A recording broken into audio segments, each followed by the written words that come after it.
Senior night on the campus of Northmor High School in North Bloomfield Township as the Golden Knights look to get back on track after their win last week against East Knox. Standing in their way, the Mount Gilead Indians, who as well looking to get back on the path to a home playoff game with 3 weeks to go. We have all the action coming your way on your smartphone, TV, PC, tablet, any smart device you have, and it's coming your way next.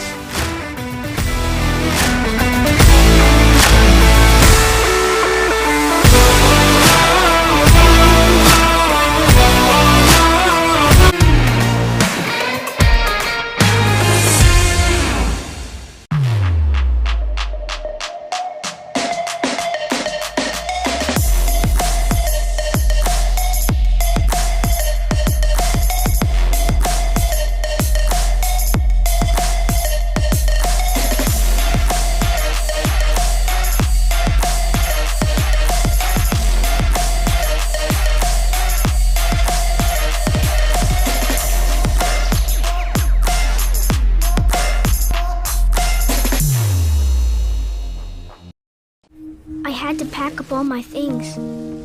I had to leave my home, and I never knew where I was going next.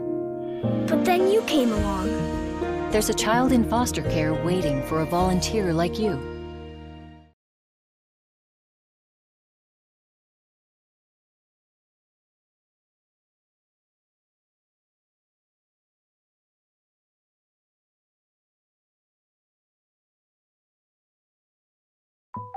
Park National Bank treats your dreams like they're our own. It could be buying your first home together, or making a lasting impact in your community, starting a new business on your old stomping grounds, or reimagining your current one to keep up with the times. No matter your financial goals, at Park National Bank, what means a lot to you means a lot to us. I know that I'm not Park's biggest customer, but I'm treated just like I'm Park's biggest customer.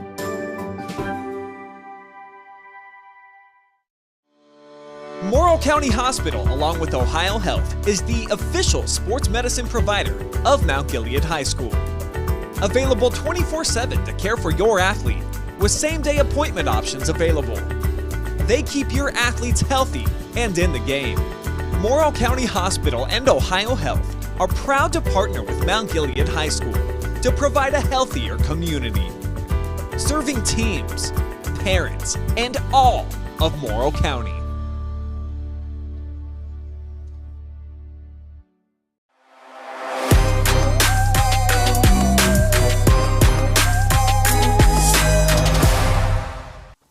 Take a look at all the action from Friday Night Football right here in North Central Ohio with great analysis, highlights, coach interviews, and so much more every single Friday night right here on the OH Report.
Good evening, ladies and gentlemen, and welcome to the Castle on the campus of Northmor High School in North Bloomfield Township, Ohio, for tonight's KMAC rivalry matchup, senior night here at Northmor, between the 5-2 Golden Knights and the 4-3 Indians. Hello, everybody. My name is Travis Berardi, alongside Lynn, Passet. It's been a while, my friend, but welcome back, and we should be in for a good one between these two rivalry teams.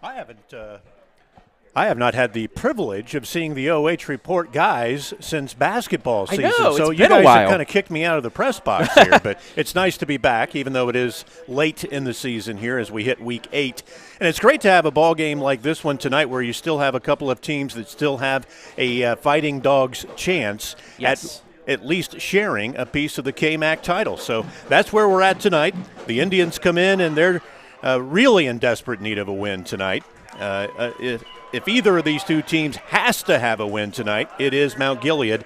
But Northmor really needs it as well, because if they want to stand a fighter's puncher's chance, they need this win tonight. And playoff implications are also abounding for both teams. Yeah, as we welcome you inside the Ruth Farms pregame.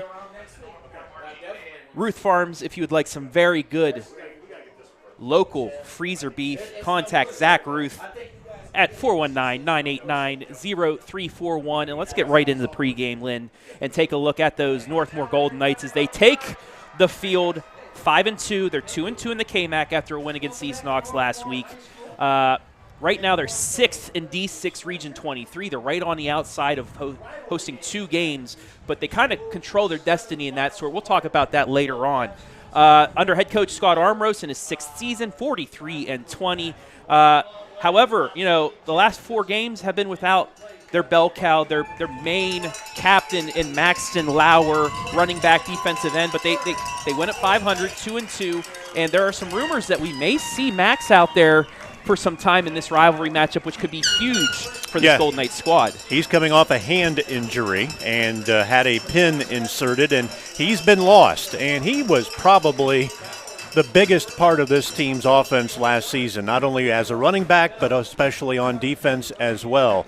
One of their main tacklers, had a lot of interceptions, just a really integral part of this team. And I really think this team's fortunes could be maybe even a game more wins had Max not been out, because he is that detrimental of an opponent. When you're facing him as a running back, he'll just flat out run over you. But in the meantime, they still do have A.J. Bauer, their quarterback, and they've been doing a lot more throwing, as you told me, this season because of the loss of Max Lauer. But defensively, they're still strong, and that's where you really have to – defense travels, as they say, and it's traveled for Northmor most of this season. So I really expect to see more of the same that we've been seeing so far, a little bit of the pass mixed in more than the run. And that could help this team out going into the playoffs, especially if Max can get back at 100% by week 11. Now let's take a look at Mount Gilead. 4-3 as well, 2-2 in the KMAC. They're 10th in D6 Region 23 under second season head coach Mike Reed. He's 6-11. Last week they suffered a 28-14 loss to KMAC leader Centerburg. However, they have 2 really good runners in Matthew Bland and Garrett George. Last week, Bland 112 yards on the ground, George 59 yards on the ground. However, this team, they've lost their last 4 to the Golden Knights. The Indians won the toss. They elected to defer to the second half, so they have elected to receive in the second half. Or I take that back. They're going to receive now. Northmor won the toss. They deferred to wait and receive in the second half. So the Indians are receiving. They'll be moving from right to left. Here finishing up the Ruth Farms pregame show. We'll get you our player spotlights and our Northmor starters here coming up momentarily. But we are underway. Caleb Chenier kicks it deep, is taken at the 10-yard line, and tripped up by himself and falls is Matthew Bland. So that's where the Indians will start 1st and 10. Yeah, you hate it when those yard lines trip you up, and that's kind of what happened there. Bland wanted to make a cut to his right, and his left foot just didn't want to stay under him. I noticed when I walked across the field earlier, dew was already kind of forming, so that ball's going to be slick a little bit early tonight. 1st and 10, handoff to Garrett George, and there's nothing doing there. Ball maybe on the ground as well. Yeah, absolutely nothing there that time for George, the interior part of the Northmor line, right there to crush him at the line of scrimmage, and they actually did dump him for about a 2-yard loss on that play. And that was Ryan Lowry, who broke through the offensive line to get into the backfield and really stop that up to bring up 2nd down now in 12 on the loss of 2. If you look at the slot receivers here, no one is even near them. A little pop pass would definitely work, but instead they'll keep it. Bland off to the left side, gets maybe across the 20 to the 22, so he will get 4 yards on the carry and bring up a 3rd down and long for the Indians. Mount Gilead, kind of an interesting team. They have George at quarterback, quarterback. At quarterback, and then Matthew Bland is their running back, and both are going to have a good shot at reaching 1,000 yards this year. And we will show their player spotlight here momentarily, brought to you by Ruth Farms. Bland. Ball bounces on the ground. He's able to pick it up, throws, and it is caught right at the 30-yard line. I think that's enough for a first down to Gabe Simpson on the catch. Take a look at the Casa of Marion replay. And that is going to be enough for a first down. Gain of 8. He needed 8. They needed 8, and matter of fact, he really was about a half a yard past the 30, but the way they officiate these days, that ball goes right on the nearest line. They knew he was past the 30. They put it on the 30 because it's just easier for the chain gang to work that way. Bland in the shotgun.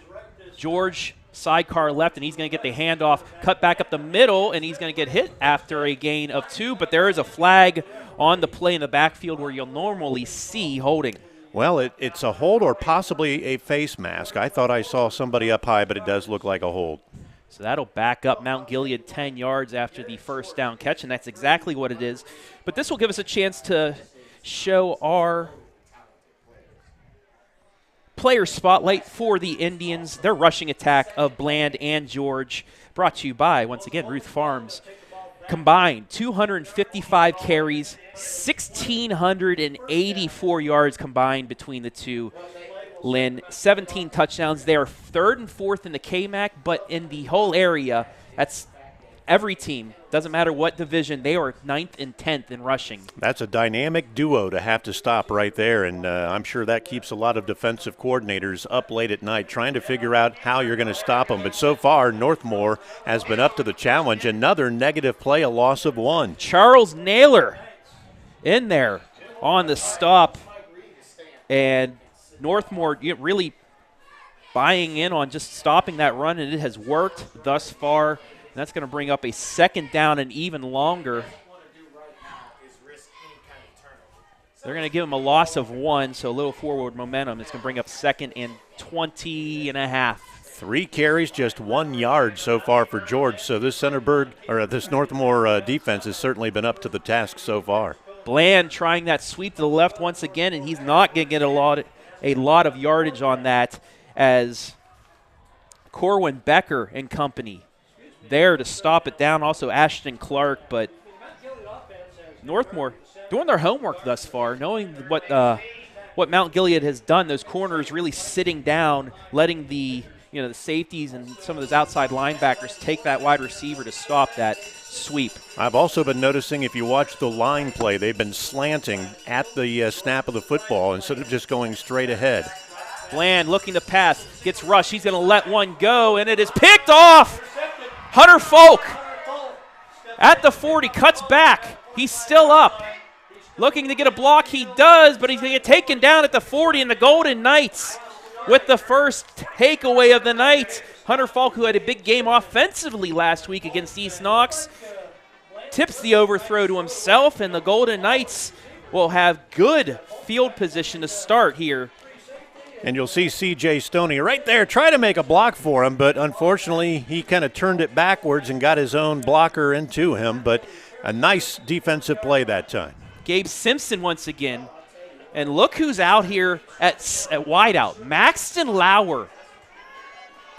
I don't know if he's going to be played as a decoy or not, but anyway, handoff to Paul Kramer, and he's going to get a good amount of yardage here for this Golden Knight running attack that hasn't done too much since Lauer's left, but that's a very good start for them, a gain of 8. Well, I'm sure if you are on defense and you saw Max Lauer line up outside, your eyes immediately went there and you thought, sweep, is this going to be a reverse? What's going to happen here? And their eyes were probably at the wrong place. Another handoff to Kramer. He's going to get the first down and more, down to the 26, and that'll move the chains for a Darlene Rogers, your hometown CPA, first down on the gain of 4. Each team with a single first down now so far, but this is the first threat of the ball game as Northmor trying to take advantage of that interception. And there is Lauer in the backfield, not Chenier actually. Kramer gets the handoff, gets a block from Chenier and gets across the 20 down to the 19-yard line. Gain of 7, and the Golden Knights 3 positive run plays to start on offense.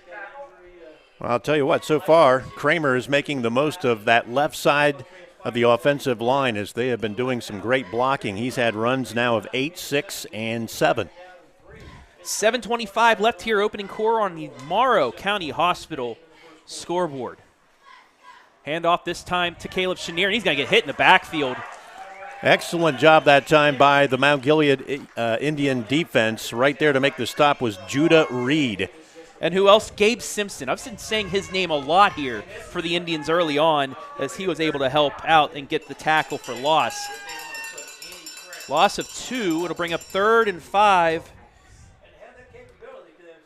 for the Golden Knights on the 21. Just under 7 minutes left in the opening quarter. Have to figure it's 2-down territory, and they're not going to need it. Nope. Kramer breaks a tackle, gets across the 15 down to the 13, and it's a first down again for the Golden Knights. Another gain of 8, so Kramer really doing a great job early on here of finding that left side. That is definitely the place they want to go right now. Ball now on the 14-yard line. And they continue to run this split back offense. This time Bauer's going to throw over to Fulk. He caught it at about the 11-yard line. He'll mark him down actually at the 13. So give him 9. Or no gain, actually. Looked at the wrong stick. Thought that was the first down. It was actually the line to start. So no gain on the pass. He'll bring up 2nd down and 10. So far, one of those blockers on the left side is Ben Zalewski, and he has been really creating a nice hole, working in tandem with his other offensive lineman, Charles Naylor. Those two have really been doing a nice job. We might as well point out Ben Planey. He's over there on that left side as well. So far, when Kramer's getting that big opening on the left side, those are the 3 creating the gaps. Bauer looking to pass into the end zone, and Fulk.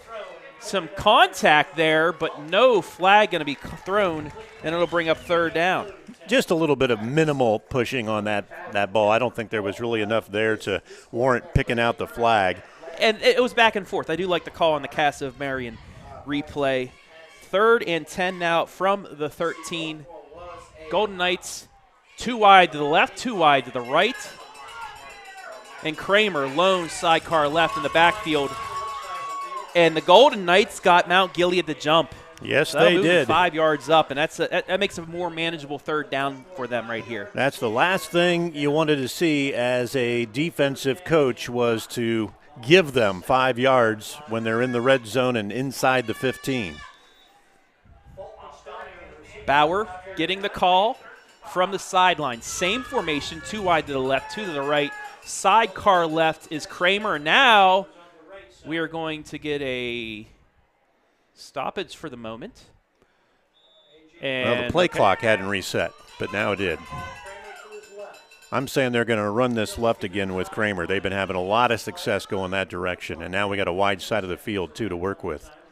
Bauer getting the change from Coach Armrose and company on the sideline. Fakes the handoff, throws it to the back corner, and it is incomplete. Drops to the ground. And now 4th down and goal from the 5. And it looks like the kicking team will come out as you take a look at the replay. Was tipped there for a moment, but at the last second, Owen High comes in and knocks it away from the Golden Knights. Well, A.J. Bauer comes out and hits 1 out of his first 3 passes, but really had nothing to show for it. That only completion went for nothing. So on the ground, they're getting it accomplished. Just through the air, nothing yet. 23-yarder for Chenier. Plenty of leg. It's up. It's good. Golden Knights on the board first. It's 3-0 as we take a look at the replay of the kick.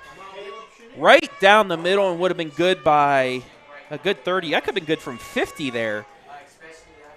As Northmor takes advantage of the turnover by Hunter Fulk. And let's look at a closer look at Hunter Fulk and our player spotlight brought to you by Ruth Farms. The 5'10", 150-pound junior in 6 games this season. He had to sit out the Fredericktown game. 29 receptions, 453 yards, 6 touchdowns. He's first in touchdown receptions in the KMAC, and he's second in yardage. Definitely some great numbers right there. And it's good when you're a high school player and you can kind of put those kind of numbers up. That does catch the eye of those who are at the next level looking at you. 5:34 left here, opening quarter.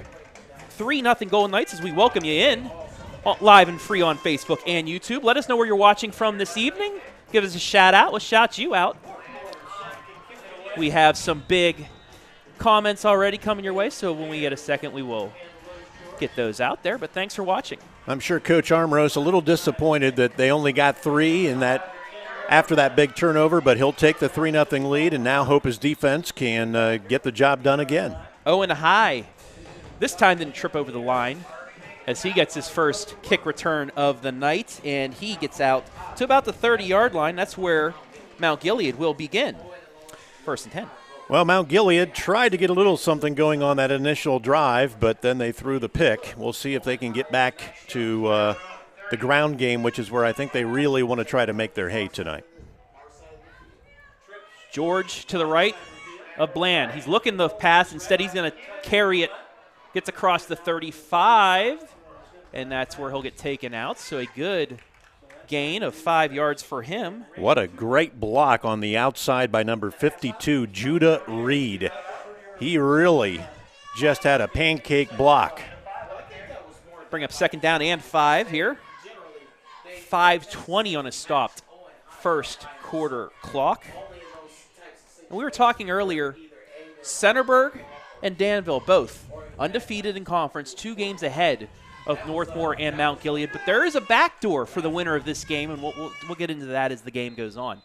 And we're going to get a flag on the play here for a false start. That's going to back Mount Gilead up 5 more yards. But bear with me here, Lynn.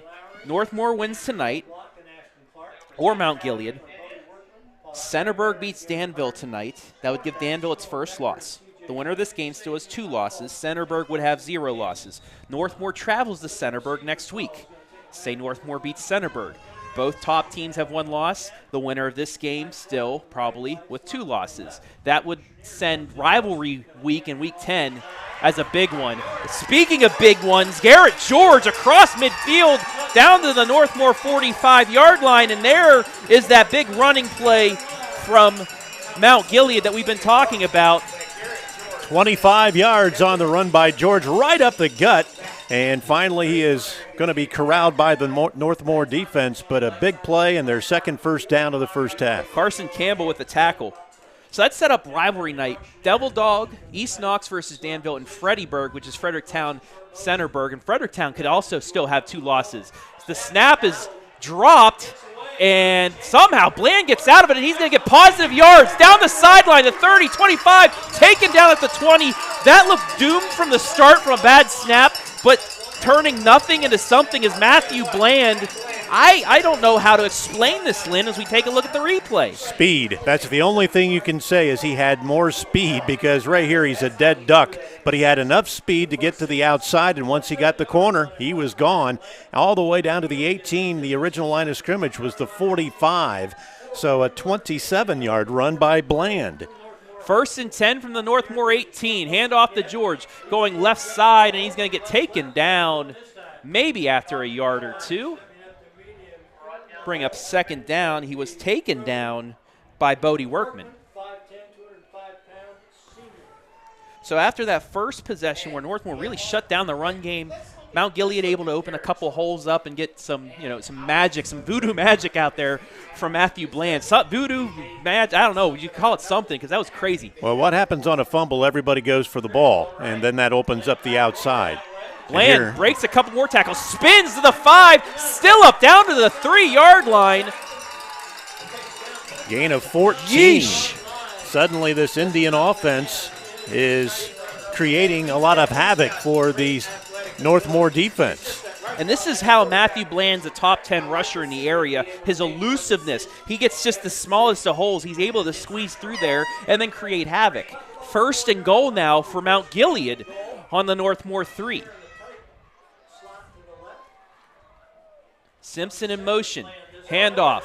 Up the left side or the right side, but down at the 1, just tripped up, was Garrett George. They'll bring up 2nd and goal from the 1.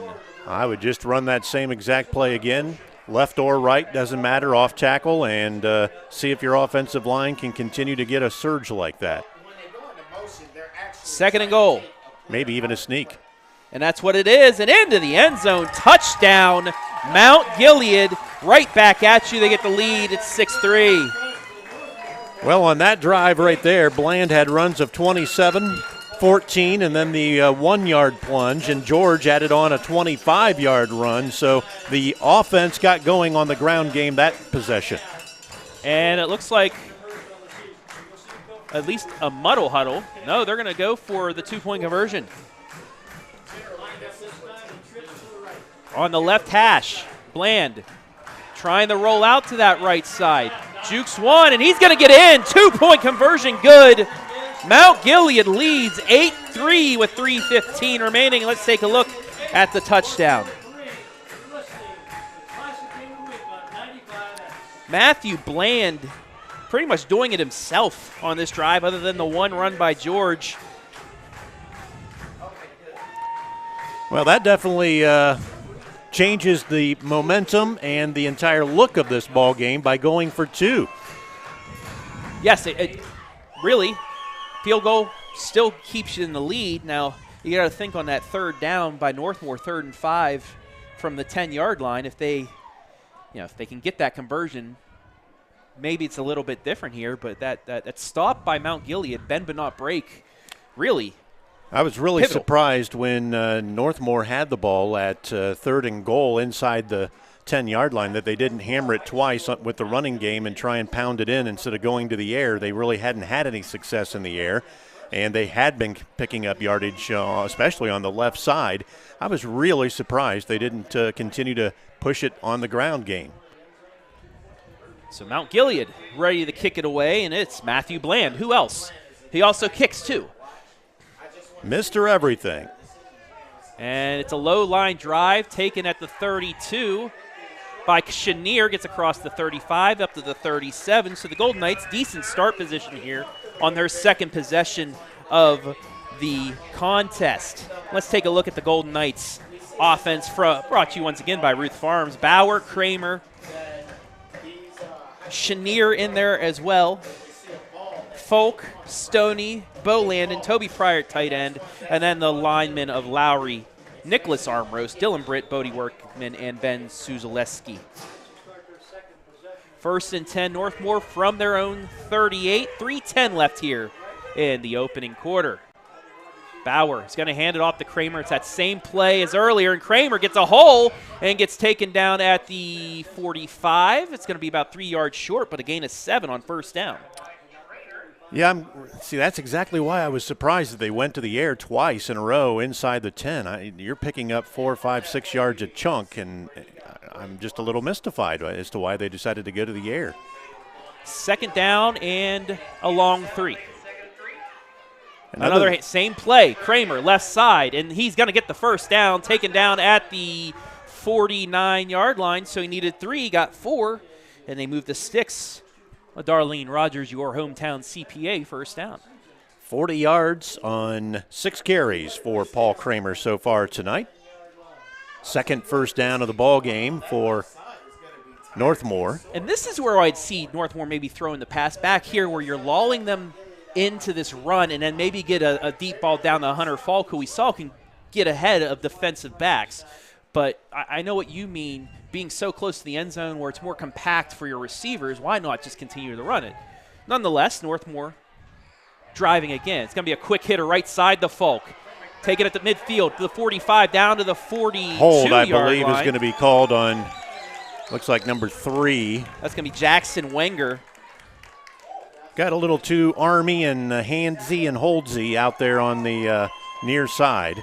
So because the hold was downfield, it's going to take him back to the Northmor 45-yard line, and it'll keep it 1st down and 13 now for the Golden Knights. First penalty of the ball game against Northmor, 3 so far against Mount Gilead for 25 yards. So this one comes at an inopportune time. You just got yourself a 1st down, had a little bit of momentum going, and now a pass that had you 1st down yardage, and now you're back behind the chains. And this has been a problem for Northmor the last few weeks is the penalties. Some personal fouls, some just tough hold penalties, things like that. They've had a lot of penalty yards in the last 3-4 weeks. So that's something worth looking. But down to 10 minutes into the game, and that's your first penalty. It's not as bad. Bauer looking to pass to the left. Has Wenger. Did he get a foot down? Nope. He did not. Incomplete. It'll bring up second down and long. He got a foot down, but it was in the yellow over there on the far side, and that doesn't count, unfortunately. But a nice throw all the way across his body to get it to the left side.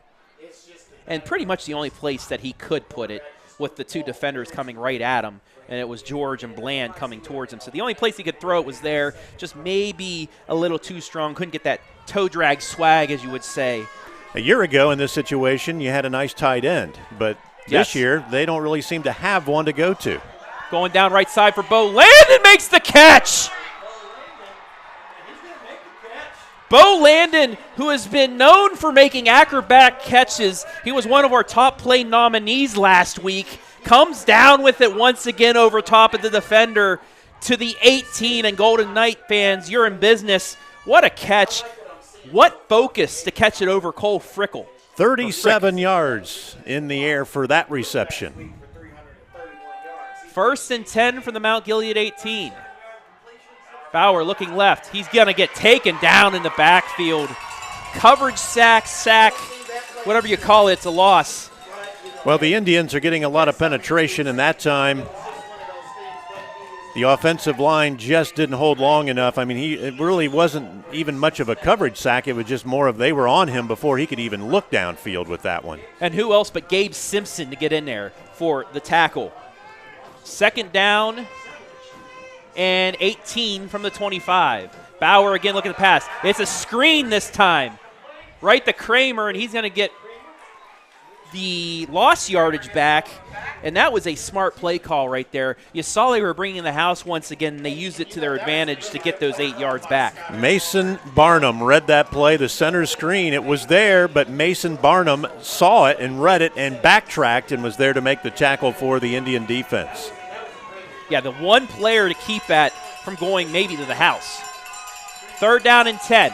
Bauer going right, looking for Landon again. Got him! Touchdown, Northmor! Bo Landon once again for the score. Well, it's kind of cold out here, so you're going to wow! cover here with my receivers.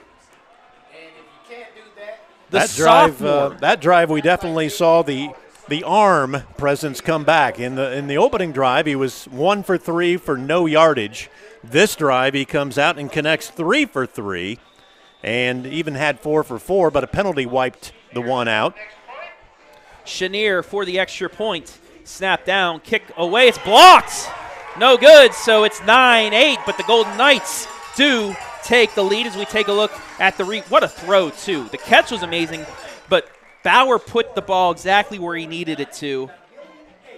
Excellent throw, excellent catch, even excellent defense. You really can't blame the defender because he was right there. He just didn't get a chance to get his head turned and find the football. We talked about the Danville-Centerburg game and then Fredericktown as well, sitting with 2 losses. Fredericktown with 8:31 left in the opening quarter. They lead East Knox 6-0. And then at Danville, they and Centerburg tied at 0 after 1 quarter. So that's for first place in the KMAC. We will keep you updated on those scores in both of those games as well. We'll be on the Pigskin. Fredericktown East Knox. Actually, if you want to watch that too, if you got split screen or something, we have that game live and free for you from Fredericktown. We will have a highlight of Centerburg Danville. Hayden Gray will call that highlight. I'll have the highlights of this one and the Fredericktown game, as well as standings and scores from the rest of the KMAC tonight, 11:30 on the Friday Night Pigskin. Well, in that drive, A.J. Bauer was 3 for 3 for 63 yards and a touchdown. High, cutting back, and he'll be taken down at the 24, where Mount Gilead will take over 1st and 10 after back-to-back scores. Mount Gilead, a couple big runs to get in the end zone. Northmor, a couple big passes to get to pay dirt. Only a turnover tonight. We haven't seen a punt yet, so the only stop we saw was from a turnover. Well, let's see if the Indians can come right back and put together a 75-yard drive, 76-yard drive, and we're coming into the last 30 seconds of the opening quarter. Handoff to George. Cuts through, jukes another, gets up to the 35, and that should be enough for a first down. He needed 10. He got 11 on first down, and Mount Gilead continues to drive. I'll tell you what, George runs hard. He has both hands on the football, which I love to see when he gets ready to take contact. And that's going to wind out, I believe, the clock here in the opening quarter. I don't think Mount Gilead acts like they want to run another play here. Will not have to if they don't want to. They are going to get up to the line. Maybe get Northmor the jump or not, but we're down to 7, 6. And they will run another play. Hand off to George, gets a hole. Cuts to his right on the 40, 45, 50, 45. Finally out of bounds at the 40. And that's where they will finish quarter number 1. A lot of big plays here. After 12 minutes, as Northmor leads Mount Gilead 9-8, live and free, right here on the OH Report.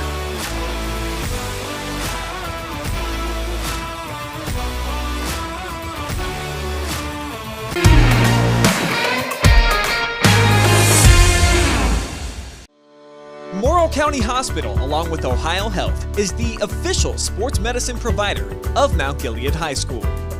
Available 24/7 to care for your athlete, with same-day appointment options available. They keep your athletes healthy and in the game. Morrow County Hospital and Ohio Health are proud to partner with Mount Gilead High School to provide a healthier community, serving teams, parents, and all of Morrow County.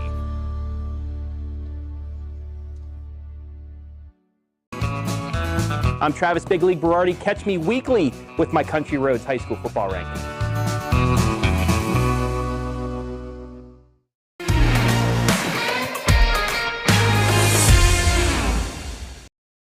"12 minutes in the books. Northmor leading Mount Gilead 9-8. Travis Berardi alongside Lynn Passet here at the Castle on senior night. George, handoff, gets another nice run here. 7 yards on the carry to bring up second down. But let's take a look at the last play of the first quarter real quick, as Garrett George nearly broke a touchdown run to end the quarter. He's 9 carries for 70 yards right now, and he is just punishing this Northmor defense. And, boy, give credit to his offensive line. They are getting a real push. Just watch the offensive line at the snap. They are getting a huge push. 2nd and 3 here from the Northmor 34. Bland's going to keep it. Juking, and he's going to get to the outside, gets the corner, leaps, and gets ahead for first down yardage as Another they will move 7. to 6. So 70 yards for Garrett George so far tonight, and now 60 yards for Matthew Bland. That's a total of 130 yards between their dynamic duo. They were only 10 yards apart, I believe, if I remember right, coming into tonight with total yardage on the ground. And, boy, they just run in tandem. They're 10 apart tonight. And this is why this Mount Gilead squad that has been struggling the last few years is so good. They just have that veteran squad and 2 really dynamic runners. George looking to the right side. This time he's going to be taken down after a short gain. Charles Naylor, one of the many in there on the tackle, is Northmor. That was a good job by Naylor and company to keep their lanes and get the tackle. Yeah, he's been ripping off runs of, well, let's see, 25, 11, 23 tonight. So he's had double-digit runs 3 times this evening. That time the Northmor defense got him corralled quickly. No gain, 2nd down.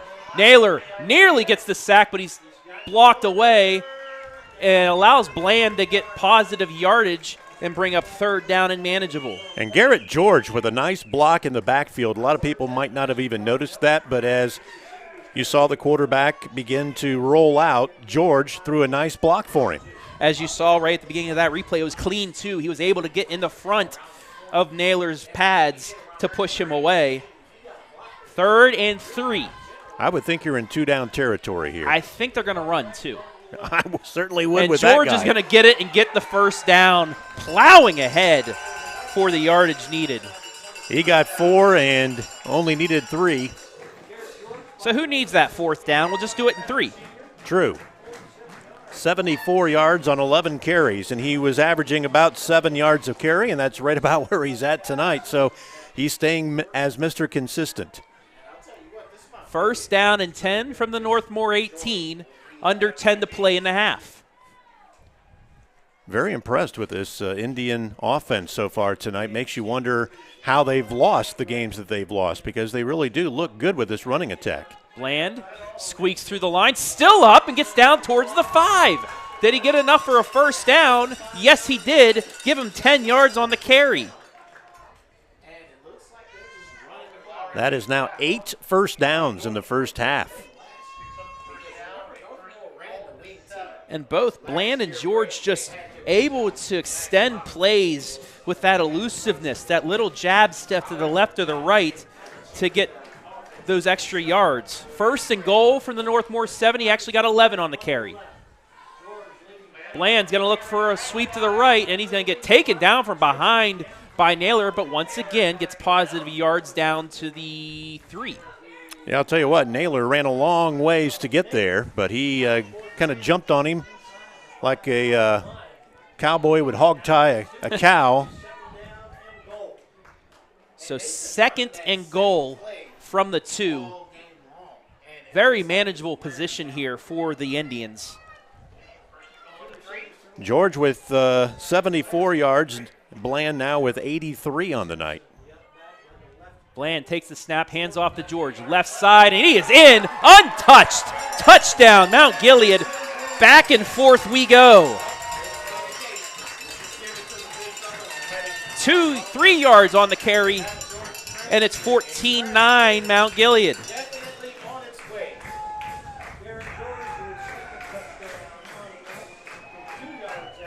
And once again, it looks like Mount Gilead going to go for 2, which is the smart play. A 2-point conversion makes it a 7-point game.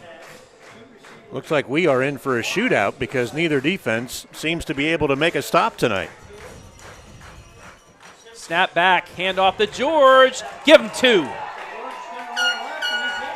2-point conversion, good. It's 16-9 as we take a look once again at the touchdown as we go to break. 16-9, Mount Gilead leads, 8:37 left in the half.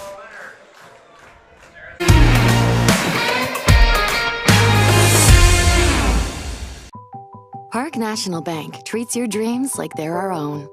It could be buying your first home together, or making a lasting impact in your community, starting a new business on your old stomping grounds, or reimagining your current one to keep up with the times. No matter your financial goals, at Park National Bank, what means a lot to you means a lot to us. I know that I'm not Park's biggest customer, but I'm treated just like I'm Park's biggest customer.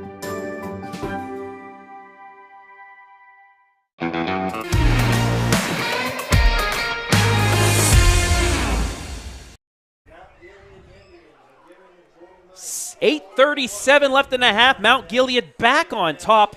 16-9 over Northmor. Travis Berardi alongside Lynn Passet. And this has been a fun first 12-plus minutes as that kick goes out of bounds, and Northmor will get good field position. But back and forth we go. Can you rewind that to the kick? I wanted to say, look at the ball and how he had that teed up. That was so unusual, and I don't know how you expect to get your foot under the ball and actually kick it high and kick it straight when it's tilted. So see how it's almost flat. And that's not a very good angle to be trying to kick the ball up. And you can see as he kicks it, he tries to get under the ball. Well, I think he might have kicked the ground. Yeah, it's hard to get under the ball when the tip is just merely a few inches above your toe. See, that's why I like having you here, Lynn. You point out the smallest of things that actually are big. That was just catching my eye as it was on the tee. I thought, is he going to onside kick it and they're not paying attention? But I guess he normally kicks that way. But, boy, you just gave Northmor some excellent field position now starting at their own 40. Yeah, Northmor received the last squib kick and started about the 30-yard line. So that 10-yard difference, especially with the passing game. And I want to see if they continue to try and go after Bo Naylor against Cole Frick, because two passes to him on that last possession, he was able to get position and get over top, but not this time as the Golden Knights go with 2 wide because they're going to hand it off. And Kramer this time stopped. Excellent job that time by the Indian defense.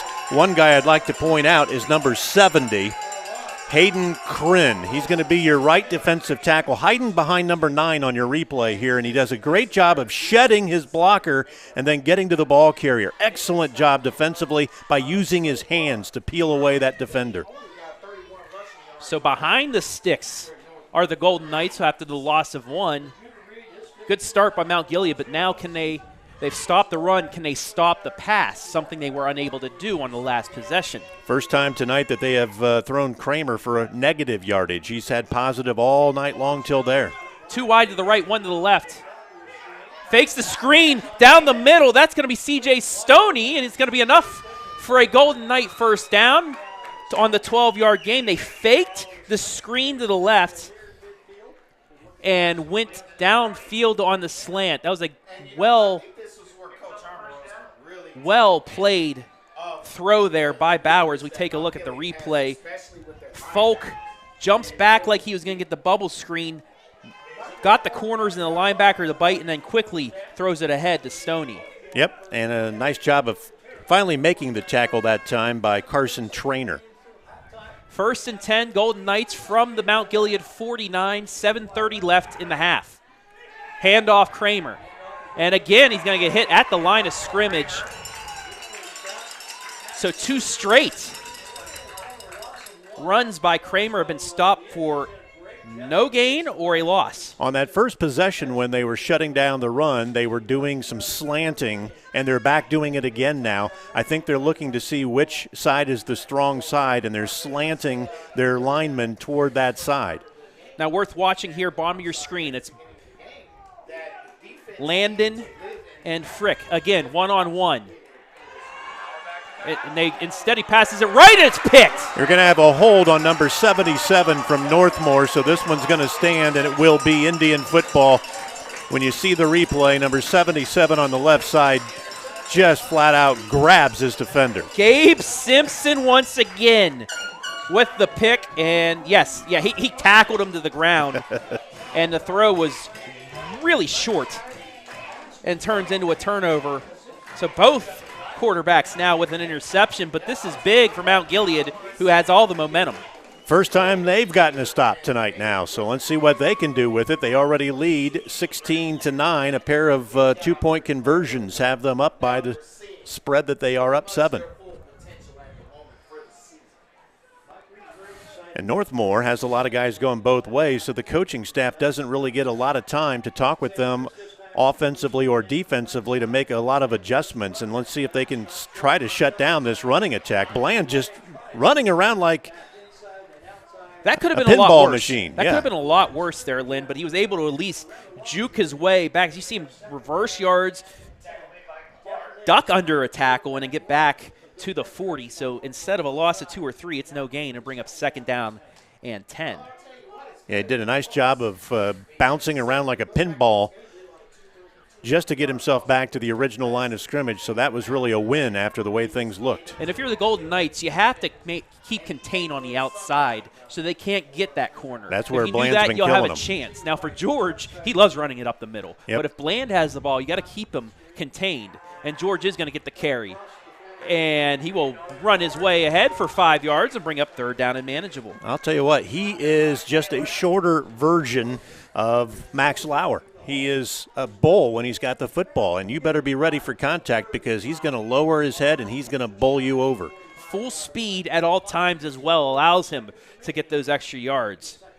13 carries, 80 yards for George, 11 carries, 88 yards for Bland. So 3rd and 5 as Mount Gilead now playing the clock game as well. They're going to run this down before snapping it because they know with this high-powered Northmor offense, the passing attack, that they don't want to leave them a lot of time in case they don't get this first down. Only one completion for 8 yards and a timeout taken right there by the Indians. And we're going to take one with them. 5:16 left in a half. Indians facing a 3rd and 5.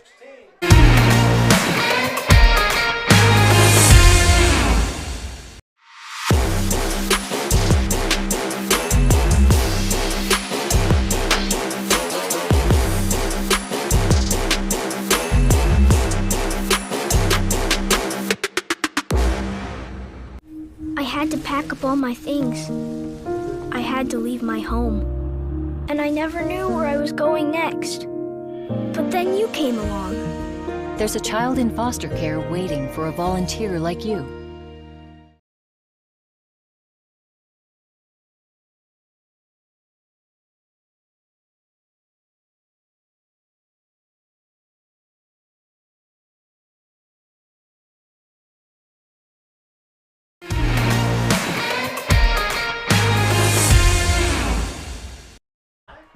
Third down and 5 for Mount Gilead. After the timeout, big play here for the Northmor defense. They go with a fake, a handoff, and just going to be short is Gabe Simpson on the crack.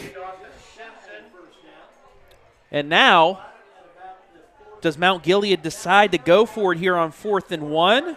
Or will they pin Northmor deep? And it looks like they're going to go for it. I think I would. I mean, George has been getting you 6, 7, 8 yards a crack. I would go right back to him. And I think one thing they're doing is they're looking to see which side Naylor is lining up on.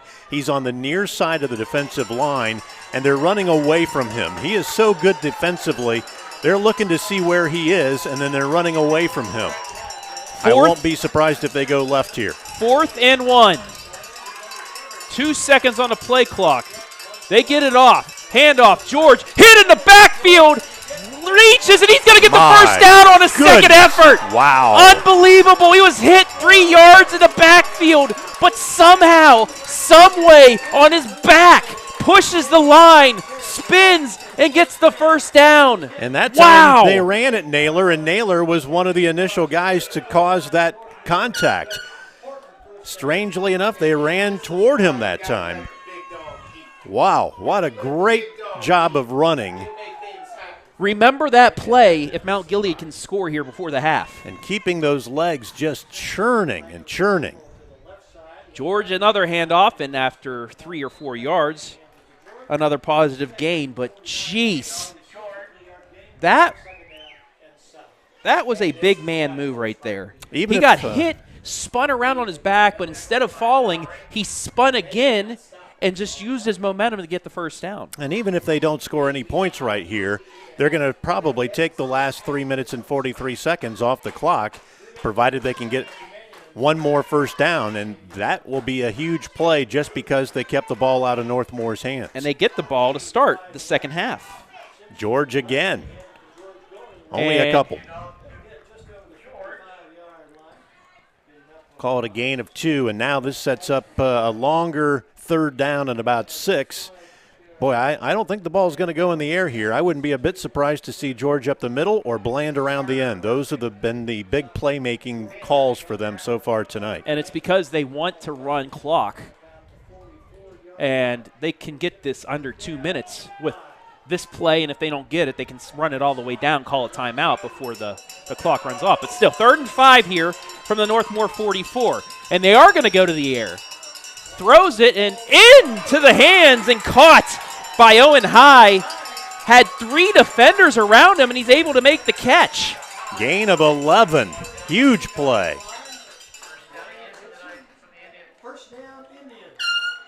Two out of 3 on the night is Bland for 19 yards and 1 interception, but boy, that was huge. Almost as big as that 3-yard run by George. He had a small area to throw it to, and he threw it perfectly. 1st and 10. Bland looking to run the pass again, and he runs and is tackled ahead of the sticks, so he will get 3 or 4 out of that, and it'll bring up 2nd down and about 7. Now, every time I'm calling a play, or if I'm running somebody in with that play, I know they're flashing a lot of them from the sidelines, but boy, if you're going to run a play in, the first thing I would be saying is don't fumble. Ball security now is huge in the last 2 minutes of this first half. 2nd and 6 from the Northmor 29, coming up on 2 minutes left in the half. Looking to pass again to the right side, throws, has a man, and he's hit immediately. And that's enough for another first down. Gain of 7. They needed 7, and they got 7. So just like that now, Mount Gilead going to the air in getting yardage.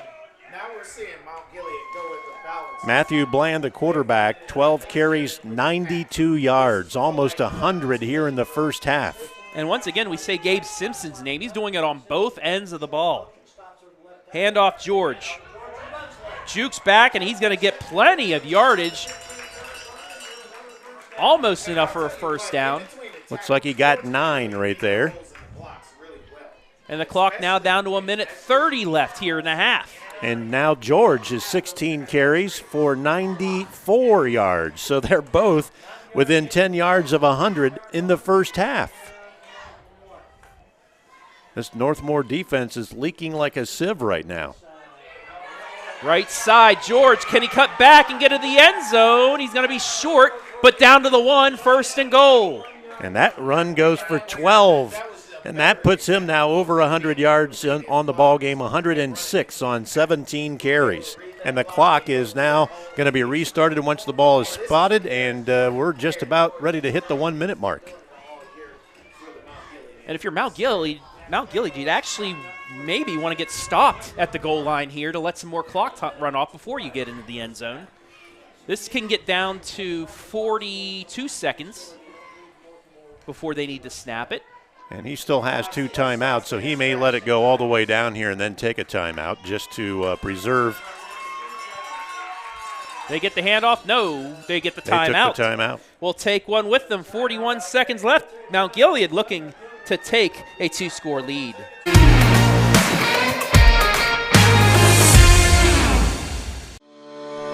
Ohio Health is the official sports medicine provider of Northmor High School. Available 24/7 to care for your athletes with same-day appointment options. We keep your athletes healthy and in the game. Ohio Health is proud to partner with Northmor High School to provide a healthier community. We are healthcare experts close to home, serving teams, parents, and all of Morrow County. Ohio Health. Believe in we. I'm Travis Big League Berardi. Catch me every week with my Country Roads rankings. We'll go over the small school top 10 football schools here in the area.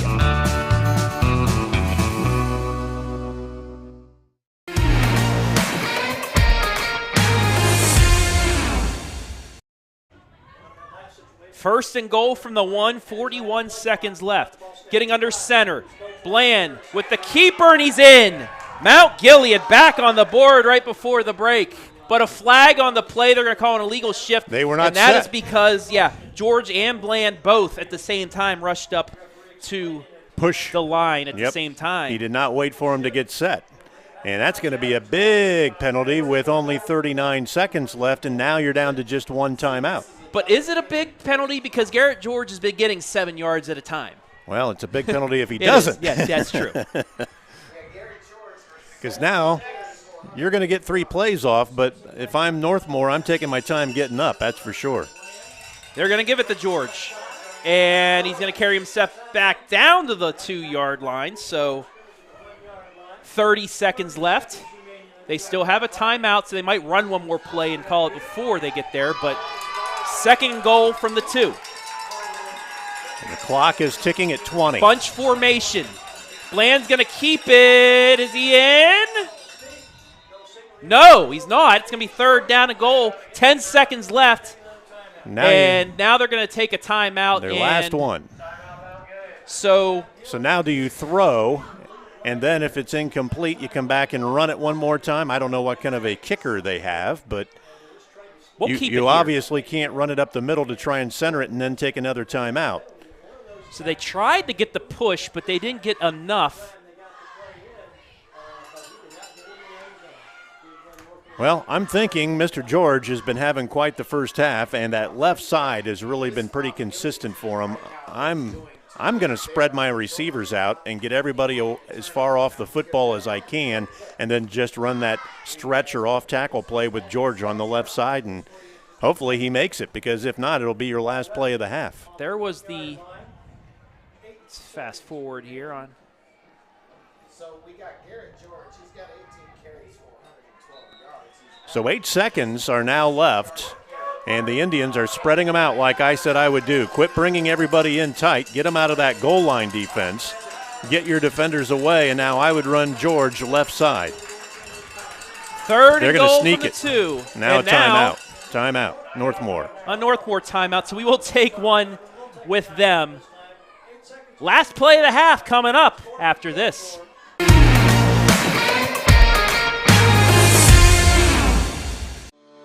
Morrill County Hospital, along with Ohio Health, is the official sports medicine provider of Mount Gilead High School. Available 24/7 to care for your athlete, with same-day appointment options available.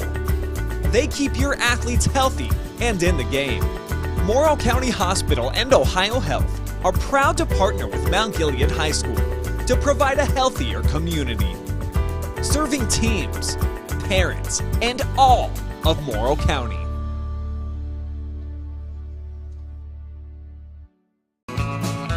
I'm Travis Big League Berardi. Catch me weekly with my Country Roads High School football rankings.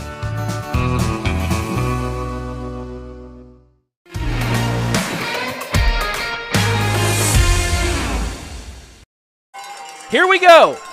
3rd and goal from the 2. No timeouts left for Mount Gilead. I think a slant might be coming at the top of the screen, and then they'll come back with a run, because now they're in the shotgun before they were under center. They're going to try the sweep to the right, and he is going to be hit in the backfield. He stays on his feet. He's going to get into the end zone. I can't believe what I just saw. That is absolutely unreal. Unreal. What just happened? That's Houdini.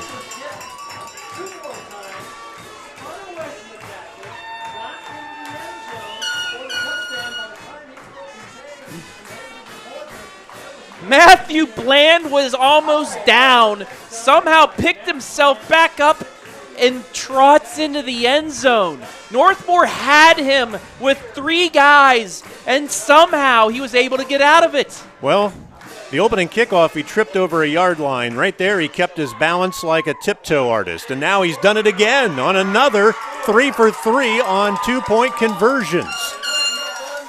And that's how the half is going to end. Take one more look at this touchdown run. Right here, 2 guys, 3 guys, bounces off his own offensive lineman and takes it into the end zone. Wow, what a half. Mount Gilead leads 24-9. We'll take a break, be back with the halftime band showing stats, analysis, and much more. Live and free on the OH Report.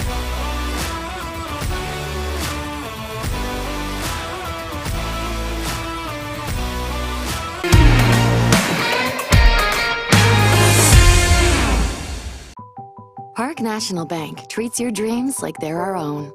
It could be buying your first home together, or making a lasting impact in your community, starting a new business on your old stomping grounds, or reimagining your current one to keep up with the times. No matter your financial goals, at Park National Bank, what means a lot to you means a lot to us. I know that I'm not Park's biggest customer, but I'm treated just like I'm Park's biggest customer.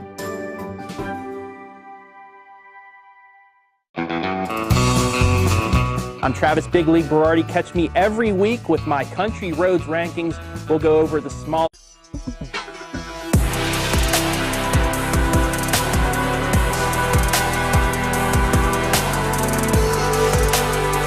Our #1 receiver coming from the Shelby Whippets, Isaiah Ramsey. He's caught our attention over here, and we're certainly going to keep an eye on the Willard Flashes. We will see you next week on the Stat Leaders, brought to you by Spitzer of Mansfield.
see that quote Damian Lillard said. Oh, well, he says the Portland Trail Blazers don't have enough to win an NBA championship. I said, no shit. Imagine that. Imagine. He vents around it. I can take that. Welcome back to Northmor High School. The Mount Gilead Indians spotted the Knights at an initial field goal. Saw that go. And stormed back to take a 24-9 lead at halftime. Laurentius, pretty impressive performance by Mount Gilead. They have looked unstoppable on offense other than one interception. We have not seen a punt in the first half from either team. You know what? I'm going to say this. Football is a game that is won at the trenches. Both your offensive line and your defensive line. Both lines control the line of scrimmage for your team. And what's going on right now is that Mount Gilead is able to push those defensive line back, so that way they can give Garrett George and Matthew Bland room. And when that happens, when they're able to run consistently, now you're eating up time off the clock and moving the ball. The Knights got on the scoreboard first with 5:34 remaining in the opening period on a 25-yard field goal by Caleb Chenier. Garrett George answered that with a 1-yard run at the 3:15 mark. Matt Bland's two-point conversion was good on the run, and it was 8-3 in favor of Mount Gilead. But not to be outdone, Northmor comes right back. This time, A.J. Bauer to Bo Landon, a 17-yard pass with 36 seconds remaining in the first quarter. The kick was blocked. It was 9-8 in favor of Northmor. The second quarter belonged to the Indians. Garrett George scored on a two-yard run at the 8:37 mark. Garrett's two-point conversion run was good. It was 16-9 in favor of Mount Gilead, and Matt Bland topped the scoring with an impressive 2-yard run with no time left on the clock, and then ran it in after a fake to George, and for the two-point conversion to give us a halftime score of 24-9. Yeah, Matt Bland has been breaking ankles all game long. He's really young, he's athletic, and he's talented. Plus, he's a left-handed quarterback, which also oftentimes changes the perception of how the defense plays. These Indians come into this one averaging 25.7 points per game. They won 24 on Northmor in the first half of play. And against the Northmor defense, it's been surrendering only 16.7 points per game for the season. Well, Lucas is back. They're 35-6 and a half. Two interceptions in the half, one by each team. But a few penalties here and there, but otherwise fairly cleanly played by both teams. But it was interesting that in conversation with the coaches, and I was talking to Scott in the 1979 point there's going to be one in the trenches. Right now, he's losing it in the trenches because Mount Gilead is controlling the line of scrimmage on both sides of the ball. Again, our halftime score from Northmor is Mount Gilead 24, Northmor 9. We'll be back with all the second half action after this update on Ohio News Network. You guys watch that? Do you want them? Pick the right game. Sure. I'm enjoying this. I mean, look, they've been updating a lot of stats on Regional Scout, so that's what I was down probably at like the 5-yard line. Jeez. I was talking to a photographer from Northmor, and her and I were just like, "Oh my gosh, this is so intense." Yeah, this Mount Gilead team is looking real good right now. And right now, they're going to be a tough out, even if they're a low seed in the playoffs. The way they just battle you, wear you down.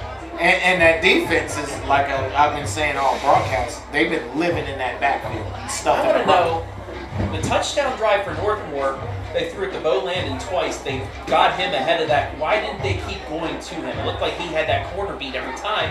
They haven't done it since. Well, and they stopped passing the ball for some reason. This run, their run game is stagnant. That was in. Right, this run game is stagnant. They just got to keep throwing the ball. Now, Gilead made a good adjustment to the runs they were taking to the left.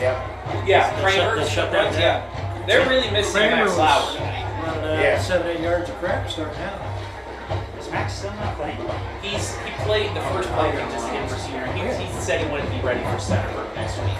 I would say that'd be the game that I really want to. Yeah, he wanted to be ready for this one, but he said he just. I feel so bad. I know. But talking with, Lee Tackett, the right hand basketball coach, being really close. He's like, they're going to run before the season. They're going to run Max 300 times, which stinks because he's developed into a really good basketball player, and he's tired, so he really doesn't show his true potential. But I'm thinking he's got half the season off. He's going to be. Look out for him on the court. Look out for him on the court. Especially, I remember I ran cross country in high school. Okay. So then I twisted my ankle at like the first meet. And then so I was out for most of the season until like the last 2 weeks maybe. Mm-hmm. And then I ran like one of my fastest times in my whole high school career as soon as I got back. Yeah, because you're rested. Yeah, you're building all of it up. Mm-hmm. Well, like in cross country, going back to that, like that's why they take off mileage like as the season goes on. Yep. Yeah, I mean, yeah, it's getting you ready. Yeah. Okay, let's switch this.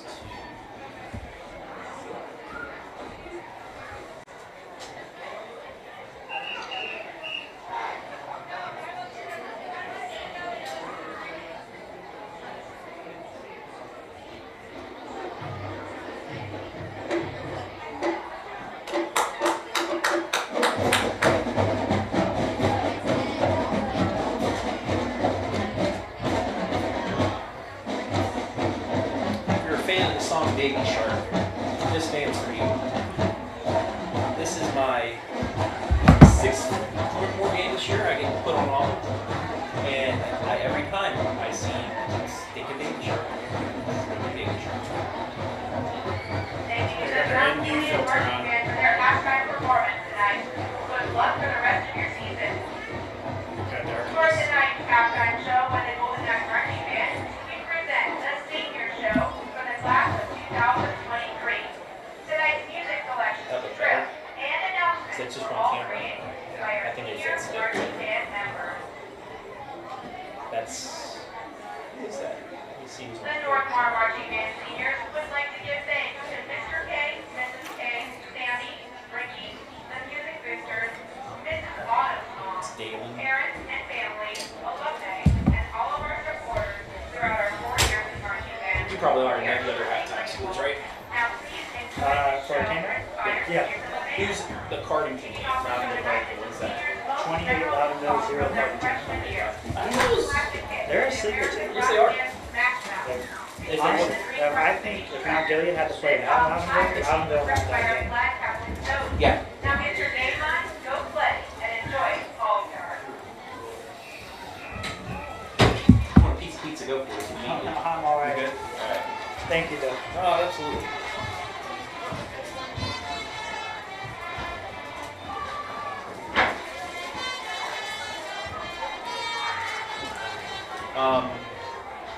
What is it? KMAC cross country meets next weekend? I think so, yeah. You gonna be there? I'll be there. I want to be there. We'll have to see if someone can come pick me up or not. Gotcha. We got a football game at Centerburg on Friday night and then bright and early on Saturday. Cross country. Yeah, I want to watch the cross meet. Just because like, I know a lot of those boys because I ran with them. Streeby. He's super good. Legit. That, Mount Gilead's always good. Bill, Reed, Parker. It's fun watching them now. Yeah. Also, State Golf, Centerburg might give a chance. They won the KMAC, right? Mm-hmm. So I need to get pictures from them so I can make a post about it.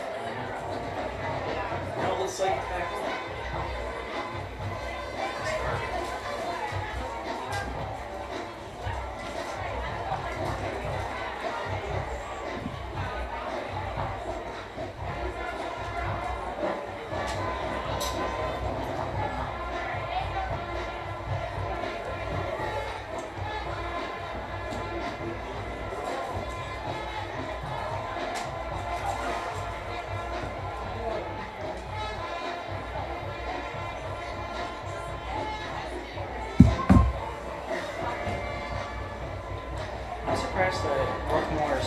Some of those football players are allowed to be in band.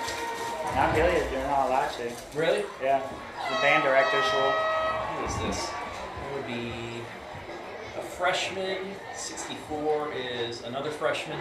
I think it's why. I think they're JV players, but dressing. This next song was a TikTok sensation for the senior sophomore season. A pop single released in 2019 by Tones and I. This Blackbird beat is written by Emily and Alyssa. Be sure to keep in mind the first word of the title. Have you guys been to Mount Gilead's new field yet? No. It's so nice. We haven't been able to contract with them for any games yet. We did some basketball 2 years ago. Basketball. Yeah. We're trying to work out something with the KMAC different games that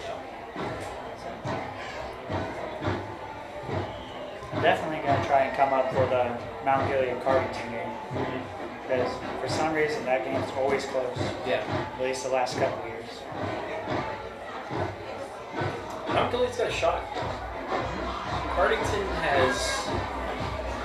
they have the quarterback. They 2 players. But other than that, they don't really have a lot. No. So they don't even have a lot of people either. Yeah, they don't.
Our final piece was released by the American disco group The Village People. The Flagger team was written by our first-year flag members, Zemeda, Kelsey, Morgan, Caitlin, and Willow. We will also feature our seniors, Emily Cook, Autumn Driscoll, Owen Philpott, Alan Gray. Lynn, after this song's done, there's 2 minutes and 41 seconds left of commercials that we need, and then we're back to stats and later in the second half. And Tyler Webb. This funky tune was born during the class of 23's junior year. May sound familiar. We invite you to put your hands up and dance away as we play YMCA.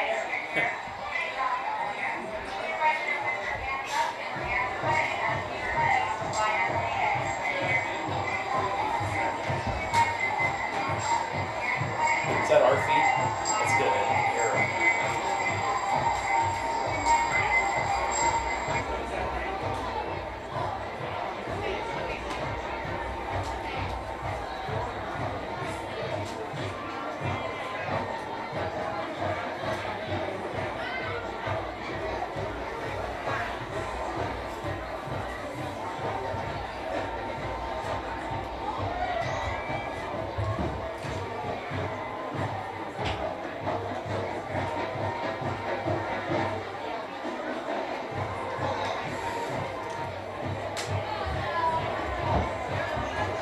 Thank you.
Park National Bank treats your dreams like they're our own. It could be buying your first home together or making a lasting impact in your community, starting a new business on your old stomping grounds, or reimagining your current one to keep up with the times. No matter your financial goals, at Park National Bank, what means a lot to you means a lot to us. I know that I'm not Park's biggest customer, but I'm treated just like I'm Park's biggest customer.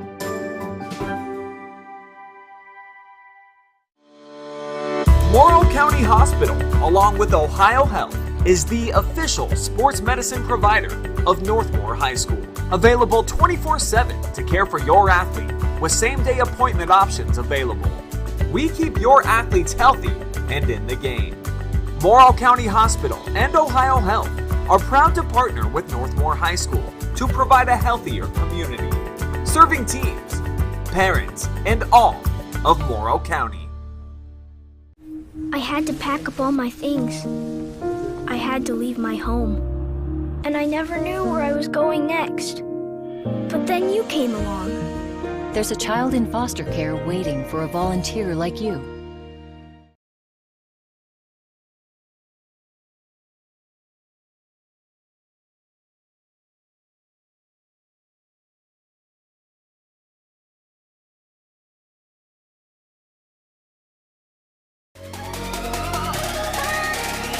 What's up, America? Brian Skoronsky here, and if you want to see me and the gang chop it up with some unintelligent conversation, we've got the show for you. Check out the OH Report video podcast every Monday, exclusively right here on the OH Report.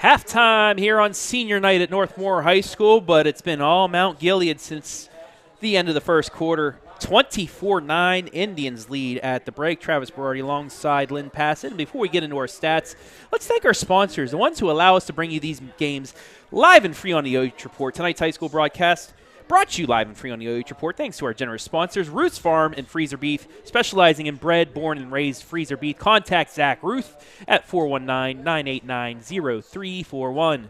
Morrow County Hospital, providing great care locally so patients do not have to travel far to receive quality expert health care. Casa of Marion. For information on how you can make a difference for a child in foster care, visit the Marion CASA website at marioncasa.org. Park National Bank, where you mean more, and your hometown CPA. Your hometown CPA specializes in accounting, bookkeeping, and consulting, and makes the ABCs as easy as 1, 2, 3. Contact Darlene Rogers today at 614-214-5479. And now that we got that out of the way, let's give you the halftime stats brought to you by Ruth's Farms. Well, no surprise when you look at the scoreboard, 24-9 in favor of the Indians, and you can see they dominate in every category, and that's why they have the lead right now. And they kind of got off to a slow start with everything, including penalties, but those stopped at the end of the first quarter, and they have actually done a fine job handling the turnovers. They did have one that looked like it was going to turn out to be kind of a back killer when they were at the 1-yard line, first and goal, but they ended up scoring thanks to a crazy run. Absolutely by crazy. Matthew Bland. 204 rushing yards, yeah, for them. Northmor, 76 passing, only 36 rushing. That interception towards the end of the half, really a killer for the Golden Knights as they look to try and get the tie, but Mount Gilead breaking through on that Matt Bland touchdown as time expired. 230 total yards for Mount Gilead, 112 for the Golden Knights. And like you said, penalties low, which is good for both sides. A clean game thus far. That does it for the Ruth Farms halftime. Let's get back to action here. Third quarter, just about ready to go here. And I will throw out for you, and there's a weird kick again off of that very slanted. I'm not sure why he tees it up the way he does. And I was wrong. Before you get to your shout-out, I thought Northmor, they deferred to the second half. I thought they got the ball for some reason. This game's been so crazy. I'm so That's okay. confused in the brain. So the Golden Knights will have a chance to cut into this lead. But go ahead, Lynn. Well, individually, Matthew Bland, I had him down 13 carries for 94 yards, and Garrett George, 18 carries for 110 yards. Passing, Matthew Bland was 3 out of 4 with an interception for 26 yards. But, boy, he had 3 big ones at the end of the half there for the Indians. Golden Knights 1st and 10. It's going to be a handoff to Kramer, and he's going to get hit after a gain of 2. And once again, that sweep to the left that originally was going for good yardage, really getting shut down now by this Mount Gilead defense. That's 8 carries, 40 yards. 40 yards for Paul Kramer so far tonight. So he got off to a fast start, but since their running game has really been kind of shut down now by Mount Gilead. 2nd down and 8 from the Northmor 45, just underway in the second half. Another handoff to Kramer. This time he has a hole, gets across midfield, and leans towards the line to gain. Are they going to give it to him? They will. It's a first down for Northmor, so they do get a hole on that second carry, and it's enough for a Golden Knight first down. Cole Frick is in on the tackle for the Indians. Did a nice job of shedding his blocker and then getting a hold of his legs from behind. But first down it is for Northmor. 24-9 Mount Gilead. Bauer looking to roll, throws it in and out of the hands of Hunter Fulk. That was a dangerous throw there by Bauer. As Bland was coming in there, nearly got the tip, and goes incomplete.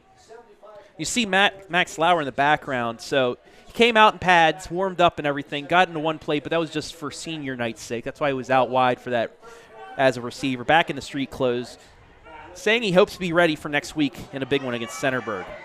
Open hole for Kramer again on that left side, and he's going to get 7 yards. So it'll bring up 3rd down and manageable for the Golden Knights. Passing-wise, A.J. Bauer, up to date now. He's 5 out of 10 for 76 yards and a touchdown and an interception. 3rd and 3. Golden Knights on the Mount Gilead 40. Plenty of time on the play clock as Bauer looks to the sideline. 2 wide to the right. And it's going to be a handoff to Kramer, and he is going to get his way across the line to gain 4 yards when he needed 3. It's another first down for Northmor. Nice job by Garrett George to get there to make the stop. He just couldn't quite get enough of his legs to bring him down short of the stakes, and you almost have to think they would have went for it had they been a yard or so short. Absolutely, especially with the offensive game plan of Mount Gilead and what they were able to do. 1st and 10 now from the 36. Bauer looking to his right, has time. Now he pulls it back down. He just waited too long.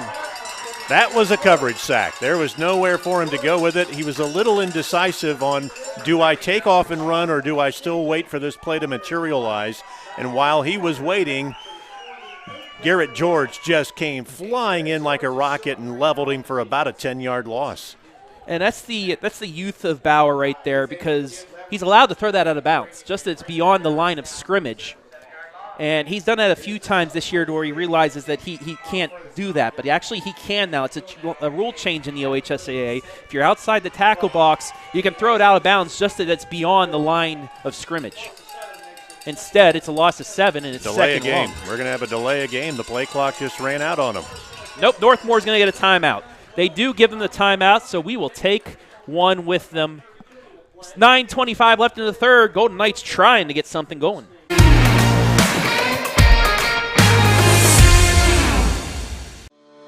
Morrow County Hospital, along with Ohio Health, is the official sports medicine provider of Mount Gilead High School. Available 24/7 to care for your athlete, with same-day appointment options available. They keep your athletes healthy and in the game. Morrow County Hospital and Ohio Health are proud to partner with Mount Gilead High School to provide a healthier community. Serving teams, parents, and all of Morrow County.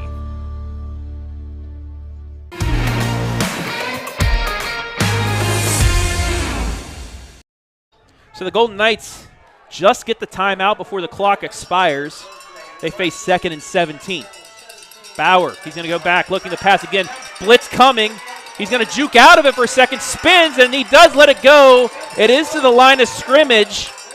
He's out of the tackle box, and there's that rule. I don't know. I think it's intentional grounding. There's nobody even there, whether he's out of the tackle box or not. There's nobody there. And that's what the referees are discussing right now. No matter what, it's going to be a loss of the down if it's a penalty or not, but they brought that corner blitz. They're not calling it. They're just going to call it an incomplete pass, and now it'll be 3rd down and 17. Boy, I don't know how you don't call that when there was 0 receivers in the area. And he didn't get it out of bounds.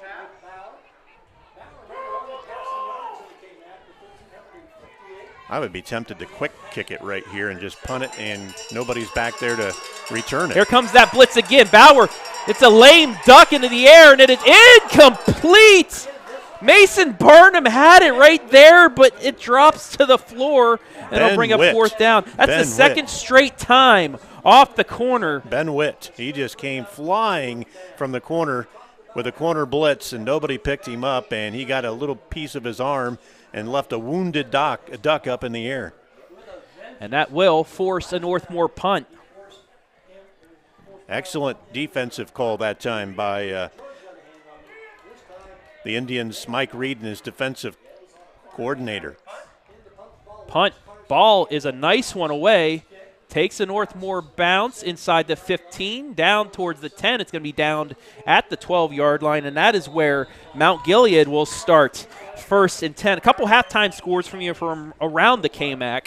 At halftime, it is Loudonville 28, Cardington nothing. Fredericktown up 12-0 over East Knox. And the big one, Danville 8, Centerburg 7 at the break. That one for first place in the KMAC. And that was our first punt of the football game coming here in the 3rd quarter. 1st and 10 from their own 11. Hand off to George, and he's going to get hit, but he does get a couple yards ahead. And this is a big possession for Northmor because that defense is pretty fresh. And you saw that with the first possession of the game where they were able to force the turnover. Can they get a stop here and get their offense back out there? And they've been able to finally sit their defense down and actually talk with them about what kind of adjustments they want to make, because most of these kids are playing both ways, so it's hard to really communicate much either on offense or defense when they're on the field all the time. Bland in the shotgun, George to his left, fakes the handoff, he's going to go left, and there's Charles Naylor.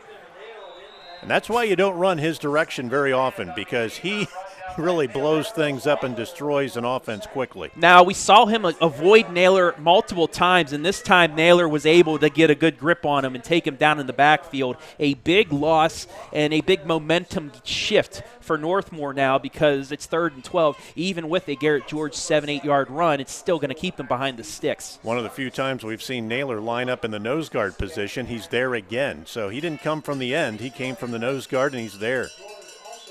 They're going to sweep out to his left. Avoids one man, cuts back to his left, and he is going to get the corner to the 22. And he's going to have enough for a first down. This kid is unbelievable. 13-yard run. I have no more words left for this quarterback. Matthew Bland continues to make something out of nothing. And this time it was a 18-yard rush. Every time you think you've got him hemmed in and bottled up, he is like Houdini and just finds a way to get out of it. Now ball's on the ground. But he's going to get off to his left and again get a positive gain. Cuts back to his right. He has an opening. That's 40, more than a positive 50, gain. 40. Is he going to get caught? 30. Nobody is going to catch him. Touchdown, Mount Gilead.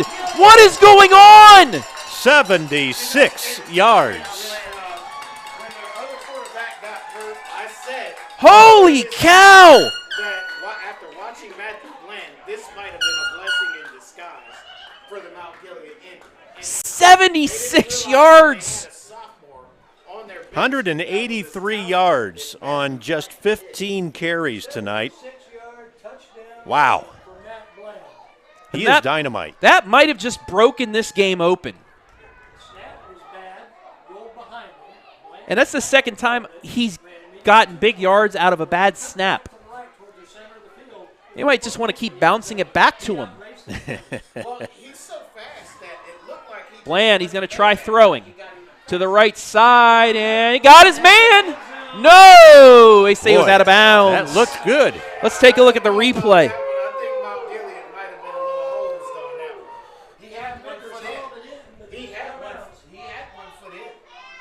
Sure looked like he got a foot down from here. There's the catch. Look at the toe. He's out. Well, yeah, he's out. Yeah, that was his other foot down beforehand, I don't know if his left one got down. The official's blocking our view. From where I'm standing here, it kind of looked like he was there, but boy, you got to give the official the nod because he's right there. We are, 50 yards away, and he's right there. His first game, Let's take a look at the replay one more time. Cuts to his left. Cuts back to his right, and he's just using his speed. That is just unreal right now, taking it to the house. This running game for Mount Gilead can't really perform much better tonight. Update from East Knox. Coming up momentarily. Boy, I'd really like to see this kicker get that ball more on a 45-degree angle at worst. Now I think he is teeing it up possibly with a little bit more of an angle. I think the coach probably said, look, you're getting that thing so – no, it's still pretty darn flat. Maybe not quite as flat, but I'm just not sure why he doesn't get more of an angle on this thing. East Knox trailing 12-8 now on a Cold-a-Lotter touchdown run. And it's a squib. Taking it to 40 and slides down to the 46. So Golden Knights. You're giving up great field position by just kicking basically a ground ball up the middle. Garrett Harvey fielded it, and the Golden Knights need a score here. I don't know why the clock is still running. This is not a running clock situation. No, it's only a 21-point difference.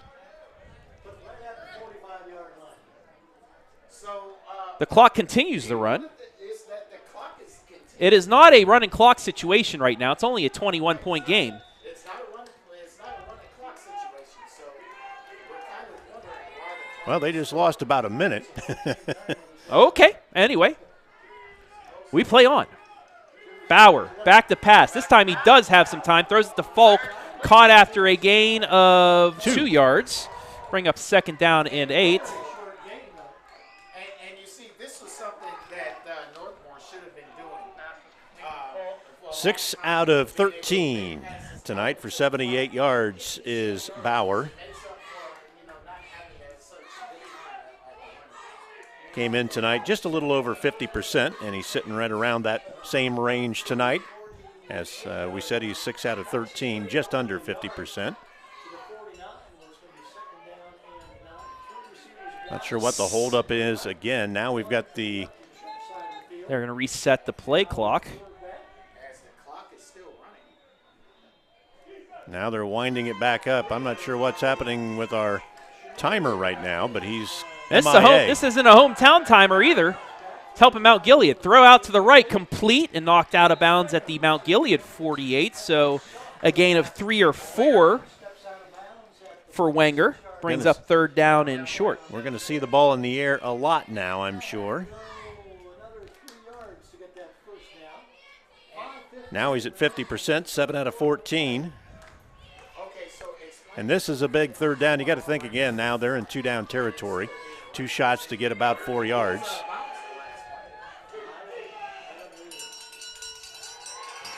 Pass, it's a slant, and it is intercepted. Nicely read that time by the defense, number 15, Gabe Simpson. Where have I heard that name before? I'm not sure.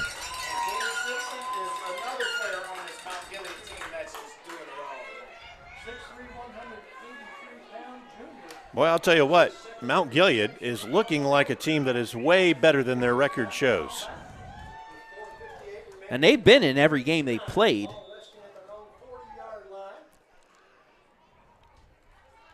I was looking at Joe Idle, our good friend who does the playoff statistics each week, and he had Northmor and Mount Gilead in control your own destiny. You went out, you're in the playoffs for sure. As George, there's 9-10 Northmor Golden Knights finally taking him down after 7 yards. Wow, talk about a leg churn.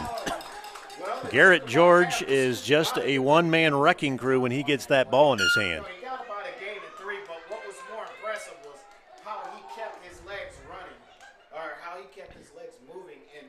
119 yards on 20 carries.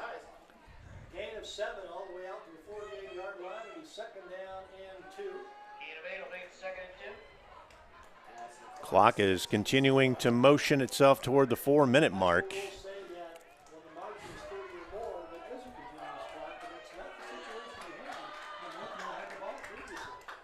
George again. Yep, off the right side.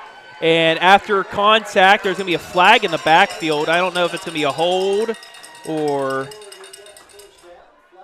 as the clock finally stops. And they're going to call a hold on Mount Gilead.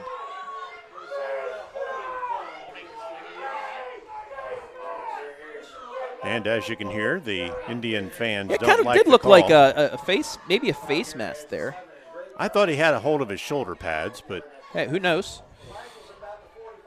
I want to thank everybody for watching. We really haven't had a chance because of all the action to mention everybody, but thank you all for watching tonight live and free. As we approach 4 minutes left here in quarter number 3, a 3-score lead for Mount Gilead. Well, that penalty really hurt. Takes them all the way back now to a second down and 15. No, this is right where Matthew Bland wants them. Yeah, he'll drop the snap on purpose, bounce around like a pinball, and take off. Bland off to his left, and now another flag, and it's going to be a false start, and they're going to back up 5 more yards. That's Down 5 penalties now for 35 yards. That's about the only thing that has gone wrong for Mount Gilead so far tonight. Field position is going to flip here after they got it all the way out to midfield.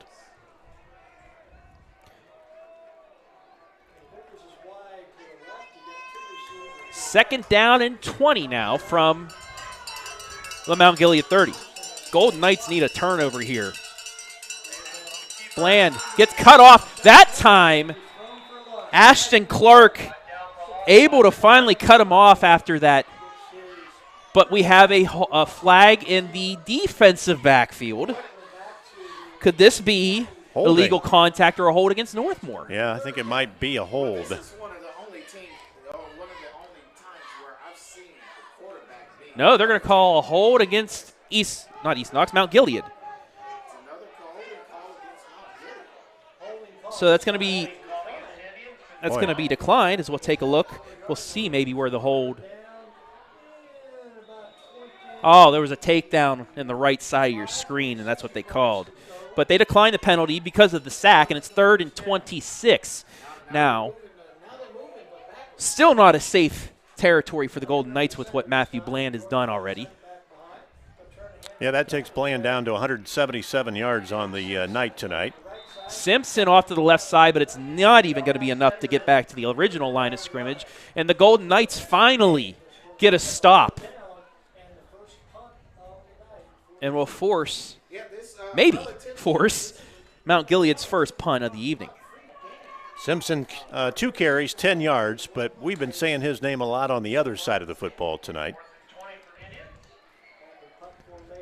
Now the first punt for Mount Gilead this evening. And we're down to 2:20 left in the third quarter. This has been a very quick-moving quarter. Snap back. Kick is away. It's a line drive. And it's going to take a Mount Gilead bounce across the 35 and down towards the 30, the 29. Nice punt. 41 yards after it's all said and done. And because it was such a low line drive, it really didn't allow Northmor to field that, and it gave them another extra 15, 16 yards. Well, it looked like we were going to have a shootout in that first half. 24-9 our halftime score, and now we've gone 85, 90% of this third quarter without anybody doing much of anything. The big stat, other than the big run. The big stat, points off a turnover, 16-3 in favor of Mount Gilead. Big story has got to be the running match, and we knew it coming in, of George and Bland. They are just a great duo together. Golden Knights going with 3 wide to the left. One to the right.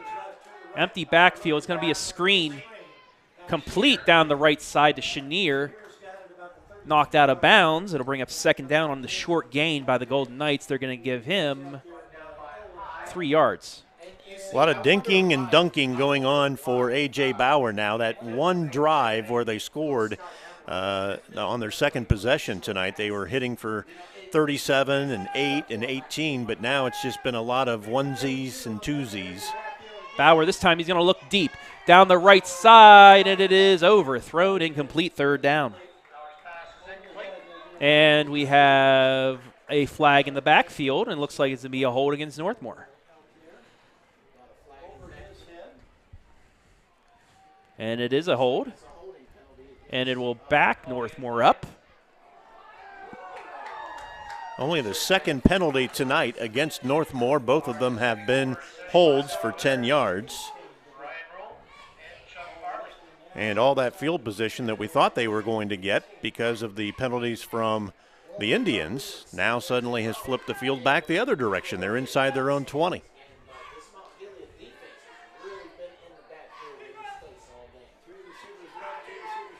Looking left. Now he's going to throw it and has a man. It's tipped and incomplete. Trying to get Fulk. Good job again defensively as the Indians had that one surrounded, and they're going to get another punt, and now they should get decent field position. Actually, it's going to be third down because of the hold. Oh, that's right. I forgot about the hold.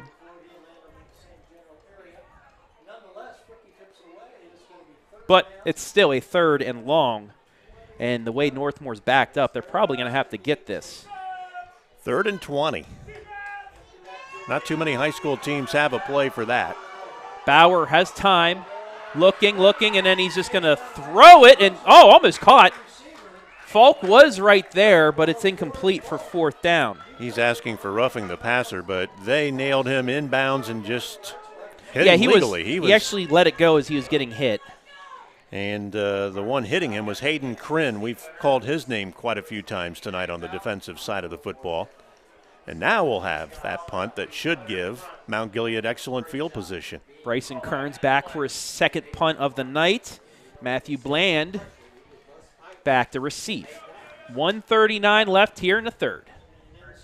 This game has definitely slowed down from the wild happenings of that first half. Takes a Northmor bounce across the 45 down towards the 40.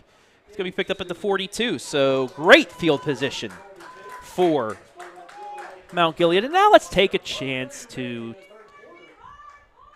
shout out our fans who have been commenting all night. Joe Keene, Anna Frazier, Chris Shaw, April Romer, Ellen Passet. Don't know of her. Okay. I think she might have been my one person cheering me on because she wanted me to bring home some popcorn. Nicole Sayers, Kenneth Withrow. Handoff George, right side. He's going to get met at the line of scrimmage, but still get 2 yards out of it. Kenneth's saying he's going to start ads during the Sunday sermons. Did you guys use the same same software we do? Got to pay the bills. Yes. Dora Brown, Caleb Detra. That might add some intrigue to our live stream at church if we start inserting commercials. 2nd and 8. Minute left here in quarter number 3. A fast-running third quarter.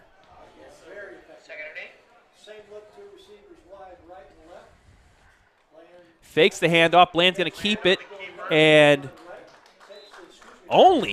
I say only, gets 5 yards on that, but it'll bring up 3rd and manageable. Well, 5 has been kind of a low number after. That's what I mean. Yeah, only 5 after yards. what he's been doing tonight. They will have to run one more play before the end of the quarter. 17 carries, 182 yards for Matthew Bland tonight, and his counterpart Garrett George, 20 carries, 119 yards.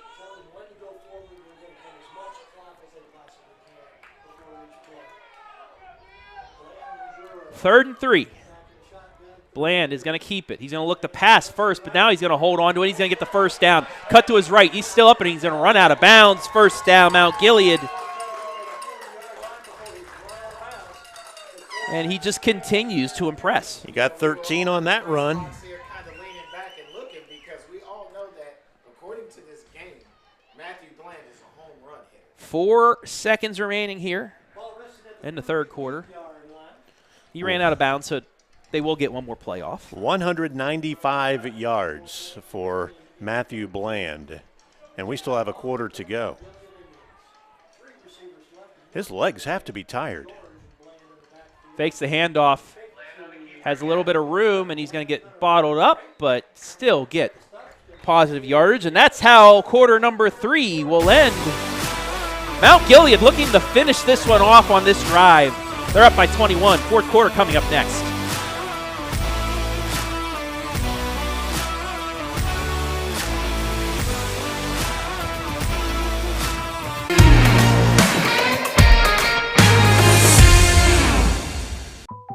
Park National Bank treats your dreams like they're our own. It could be buying your first home together or making a lasting impact in your community, starting a new business on your old stomping grounds, or reimagining your current one to keep up with the times. No matter your financial goals, at Park National Bank, what means a lot to you means a lot to us. I know that I'm not Park's biggest customer, but I'm treated just like I'm Park's biggest customer.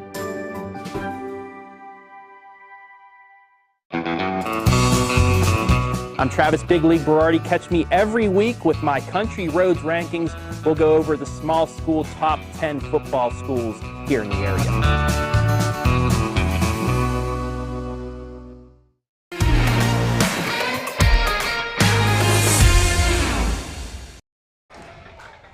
"12 minutes remain here from the Castle. Mount Gilead looking to ruin senior night for the Golden Knights. They're up by 21 and driving. Travis Berardi alongside Lynn Passet. Handoff. George gets hit, gets to the 30, but he's going to be short. Maybe short. Yeah, he will be. And the clock's going to stop. We got a penalty marker down. And it's going to be a personal foul face mask against Northmor.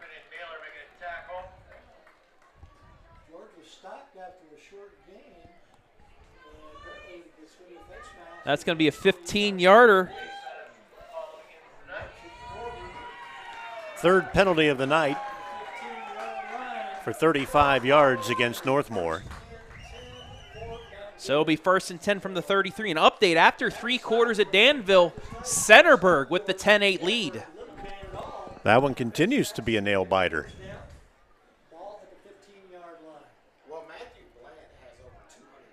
And the clock continues to run. You got to think after a penalty, I'm not sure why it's running. He didn't get the first down. I don't know. Penalty should have stopped the clock. Well, they did run a minute off for no reason earlier, so they just want this game to be over. Jet sweep. That's going to be Owen High. He's going to get inside the 10. It'll be 2nd down.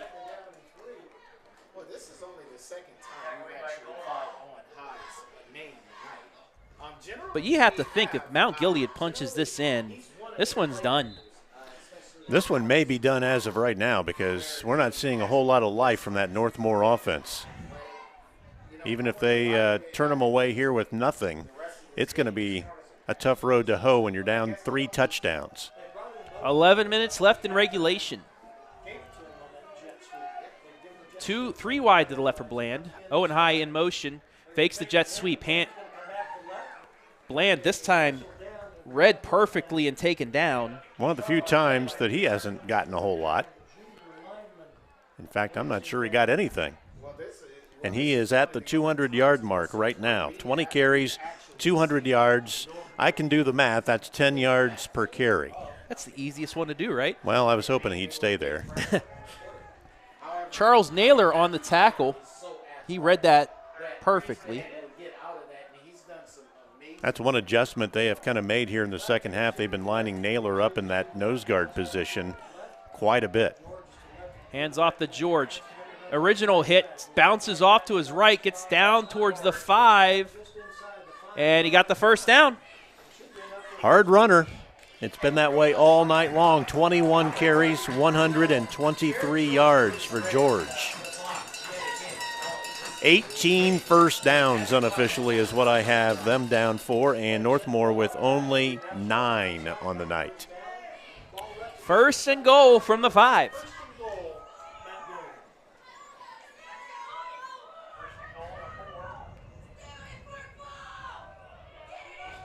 Under 10 left. Bland trying to sweep to the left side, cuts back, and he's going to get taken down at the 4. Be second and goal. Naylor once again in on the tackle, and referees are going to stop the clock. There's a flag, I think. He's got really good vision. He sees a crack or a crease, and he really shifts gears and goes another direction so quickly.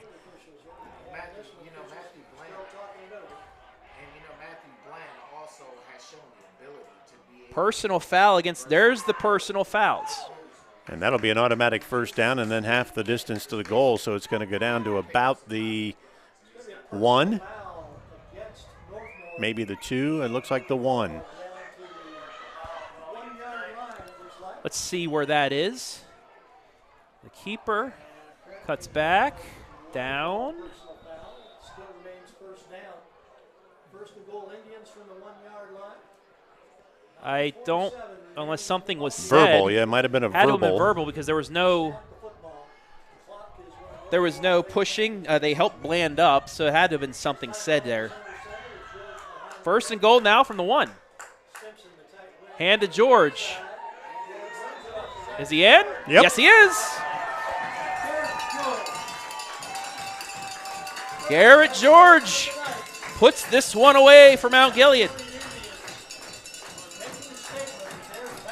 36-9.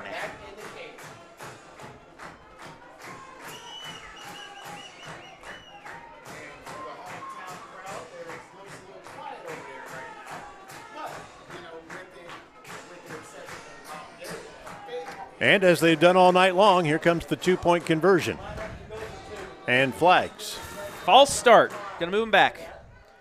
Yeah, this is a good Mount Gilead team. Tough that they have 2 losses because they'd have a chance at a They're going to need a lot to happen if they want to have a chance at a KMAC championship. But still, this is a really good team. And like I said at the half, this is going to be a tough out in the playoffs. I think this is a team that must have kind of needed a couple of weeks to find their footing and get themselves to gel because I know they lost in, week 2 to Upper Sandusky, and the Rams haven't been now the Rams did devastating. They upset Colonel Crawford. So it's a pretty good Upper Sandusky squad.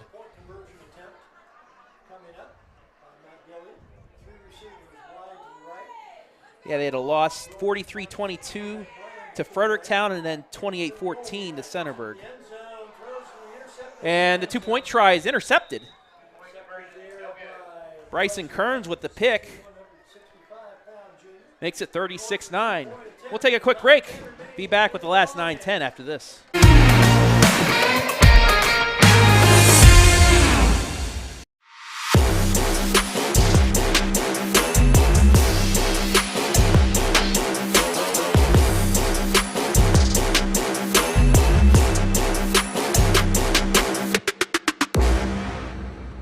I had to pack up all my things. I had to leave my home. And I never knew where I was going next. But then you came along.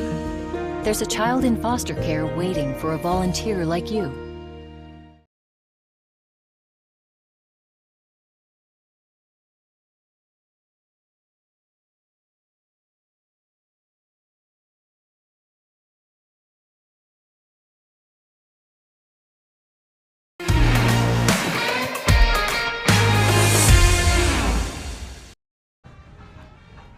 Only thing left now is what this final score is going to be, as Mount Gilead has pretty much put a bow on this, leading 36-9 over the Golden Knights. Travis Berardi alongside Lynn Passet. This was 9-8. Yes, it was. And it was a very entertaining, wild, and crazy first half. We've had a couple of crazy plays still happening here in the second half, but the scoring has died down, and Northmor has died down along with it. They just really have not gotten anything going offensively, and the fans have kind of left on the far side, and this Northmor offense has been really held in check this entire second half. In fact, they only had 112 yards of total offense at halftime.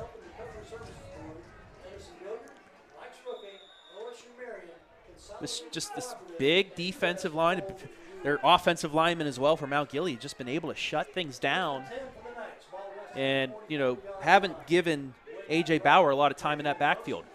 Sweep the Chenier off the left side, has a blocker, but can't get away from one defender, throws him out of bounds after a gain of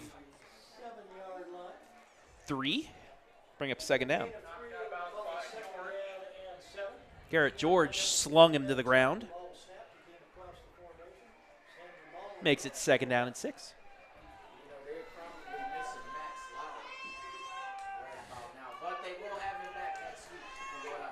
Well, we've talked all night about how Max Lauer would have changed a lot of the season for Northmor, and you have to think he would have changed this game. But, man, the way the Indians are playing tonight, I have a hard time buying that he would have been that much of a detriment. Well, you got to think it this way. If you have Lauer, you can put him on one defensive end. You'd have Naylor on the other side.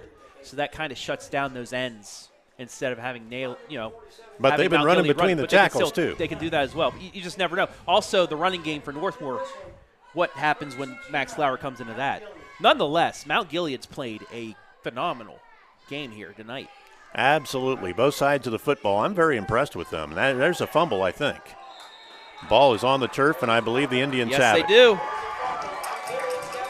Not 100% sure, but I think Shane Carpenter, number 51, might be the one who got himself on the football. Bauer didn't even have the ball as he backed out. That was just doomed from the start. I know Mason Barnum was holding it up, but I kind of thought that Shane Carpenter might have gotten it. And doesn't much matter. It's another turnover, and now the Indians will really, I'm sure, go into running clock mode. They want to start winding this clock down. Well, when you do that, you run the ball, but that's what they've been doing all night. Yeah. Bland will get under center with 8:15 left. They have not had to throw the football, and when they have in the second half, they have converted nicely. George this time taken down in the backfield. Is that his first loss? No, his first 2 carries of the night were for a loss, and he had one other one for nothing. It's been rare. Yes. Right there looked like it was a delayed play. 122 yards nonetheless on the night for Garrett George. He'd be a good candidate for MVP, but their signal caller's just doing a little bit better. Yeah, I think Matthew Bland has probably wrapped up the MVP of this ball game tonight. And both will stay in the top 10 in the area when we do our rankings next Thursday. And because of that, Matthew Bland, as of right now, is only about 75 yards shy of the 1,000-yard mark on the season. George gets it to midfield. Nice 7-yard run there. So one of the few times you stop him, and then he comes back and makes you pay for it. We do want to remind you to stay tuned after the game for our CASA of Marion MVP. Clock is at the 7-minute mark. End of 3. Fredericktown 18, East Knox 8.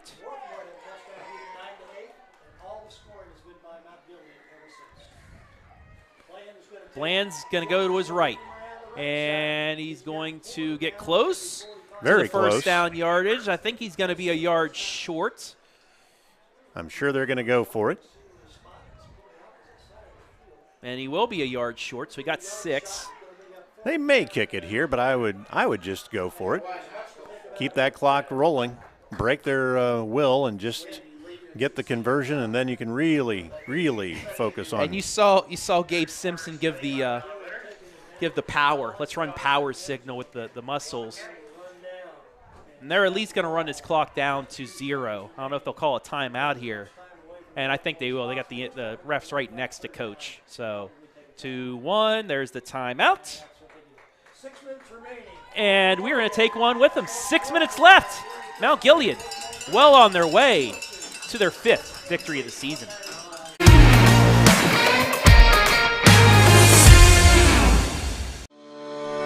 Ohio Health is the official sports medicine provider of Northmor High School. Available 24/7 to care for your athletes with same-day appointment options. We keep your athletes healthy and in the game. Ohio Health is proud to partner with Northmor High School to provide a healthier community. We are healthcare experts close to home, serving teams, parents, and all of Morrow County. Ohio Health. Believe in we. I'm Travis Big League Berardi. Catch me every week with my Country Roads rankings. We'll go over the small school top 10 football schools here in the area.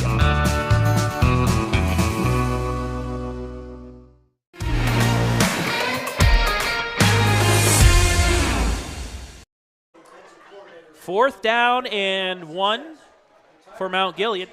6 minutes left.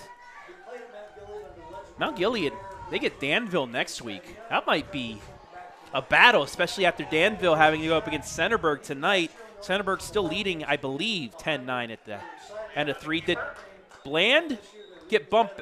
Where is his forward progress? That's going to be the question. Let's take a look at the replay. Did he get enough forward progress to the line of scrimmage? I don't think he got it, actually. I think where they're spotting it, he's going to be just shy. He got to the line of scrimmage and then he fell to his side instead of forward. They're going to have to measure. 5:55 left. I don't think this is really going to determine the game, but this could determine if Mount Gilead can just run the rest of the clock off. You were talking there in your last break, that last commercial we saw about your small schools and your rankings. I'm on a lot of the commercials. I think I'm overused tonight with the Country Roads rankings, but Mount Gilead, I think I put Northmor back in the top 10 as they're not going to get it. It'll be a first down for Northmor. I was going to say that Cary team. Oh, gee, yeah, they're is up right big back again. where they were a year ago. Yeah. They are still, they had that huge win over Crawford, 7-3, a late touchdown. Gave them that victory. I can't wait. Crestview, my 1A and 1B teams, they're undefeated right now in steamrolling opponents. It's looking like these two teams, 1 and 2 in the regional, will meet in a regional championship. A spot in the Final Four on the line between those two teams, that's going to be worth the watch. Kramer takes the handoff, gets across, maybe to the 45-yard line. They will give him 2 yards on the carry, bring up second down. It's been tough sledding for Kramer. He's had a couple of carries of like 8 and 7, but most of his carries all night have been just the 2-yard, 3-yard variety, especially since halftime. He's had 4, 4, 3, 2. Kenneth Barnett, watching this great game from a beach in Honolulu. Go Indians. Wow. Why you got to make me jealous like that, Can Kenneth? we trade places right now? Because I'm not a fan of fall, not necessarily because of the weather. I just know what's coming next. I'm not a fan of winter other than basketball season. Hey, I can't wait for basketball. We still have volleyball, soccer, and football playoffs, tournaments left. As Kramer's going to get hit in the backfield, taken down for a loss of 3. Third down and 11 for the Golden Knights, under 5 minutes to play. Man, I've never been to Hawaii. Me Heard neither. It's amazing. I've been to Florida, and I know that we have people watching from Florida. Terry Fisher, thank you for all who make it possible for us, OH.REPORT from near and far. Well, thank you for watching, Terry, and hopefully everything's going well in the recovery. Deep ball, in and out of the hands. He had it. C.J. Stoney had the catch. It's one of those where you're so open that you're concentrating on what am I going to do if I catch it, and he started to stumble, and next thing you know, it's bouncing out of your arms. So now they'll just probably go for it again here because there's nothing left to lose. 4:34 left, and man, that's a tough one. One of their reliable receivers all season long, and now a timeout is being taken by Northmor. While we have a chance, let's thank our sponsors once again. Tonight's high school football broadcast brought to you live and free on the OH Report. Thanks to our generous sponsors, Ruth's Farm and Freezer Beef, specializing in bred, born, and raised freezer beef. Contact Zach Ruth, a.k.a. my color commentator for Northmor basketball games this year at 419-989-0341. Morrow County Hospital, providing great care locally so patients do not have to travel far to receive quality expert health care. CASA of Marion. For more information on how you can make a difference for a child in foster care, visit the Marion CASA website at marioncasa.org.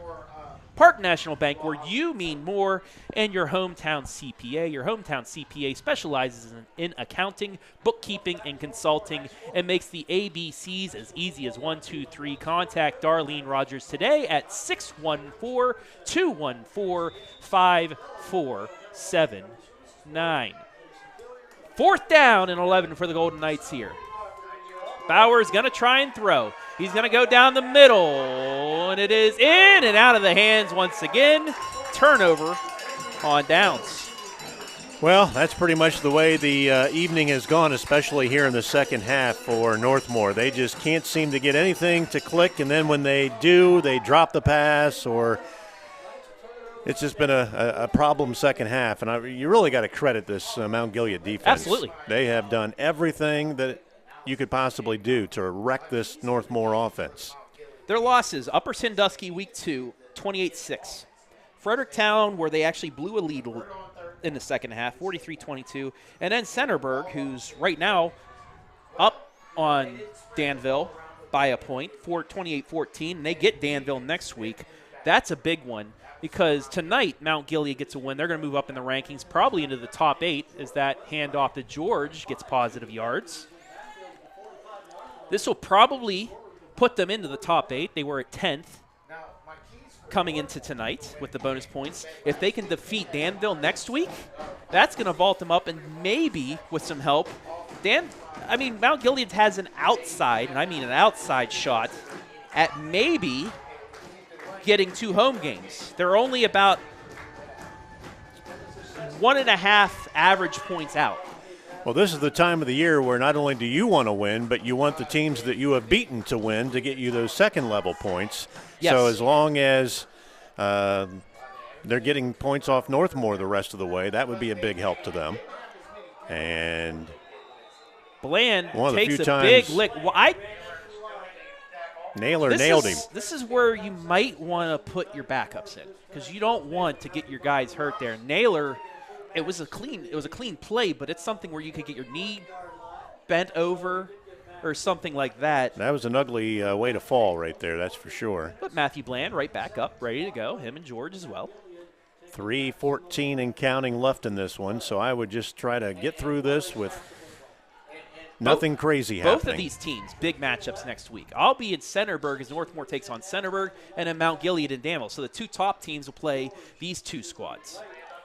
Bland will go to his left, gets a block. And you know something else is he reaches for the first down. Does he have enough? We'll see where they mark him, but I think he did get enough for the first down, and they're going to move the sticks. The blocking from these outside wide receivers tonight on these Bland sweeps also have been great. It's not just the elusiveness of Bland, which has been phenomenal, but the way his wide receivers are able to block downfield on these sweeps to keep that outside contained from getting to him. And the offensive tackles are not holding. They're doing a great job of holding their blocks. George with the handoff has a bit of a hole. He's met, but he gets 5 yards. So we come up to 2:25 left. Very impressed with this offensive line. Can't really say enough about them. They just get off the ball. They make contact. They hold their blocks very well.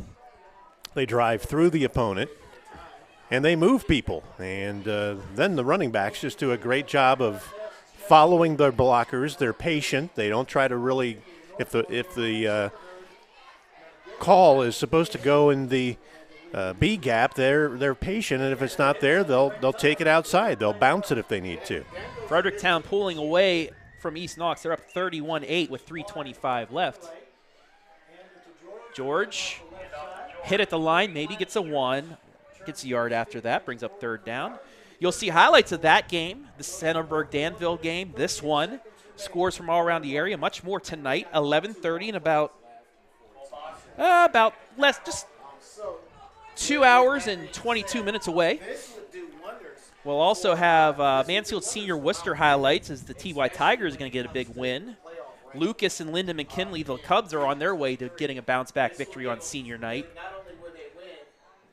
The Galleon Highland game, which was a 7-point game at the break, that's a big one for Galleon for the MOAC race, and a couple other highlights. 9 highlights actually tonight, so we have a huge busy crew. Ball. This is where Bland usually does his stuff, but finally he's corralled. Loss of 17. And you wonder why I said there, because how many times was the ball muffed by him earlier that he turned into 20, 30 yards? Well, and he just went from having 212 yards rushing to a lot less than that, about 188 now. Or 198, I'm sorry. So it's going to be 4th down and 20. And the clock is, they're going to have to run one more play here. I'm not sure. Maybe they're going to take the penalty and then punt it away. Could be. It's not where there's 2 or 3 seconds left where you can take the snap, run back, and then throw it. But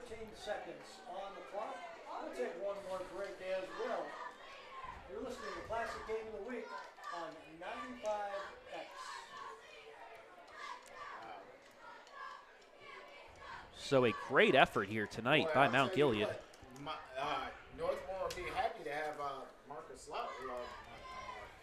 Max Lauer back next week. Update from Danville, folks.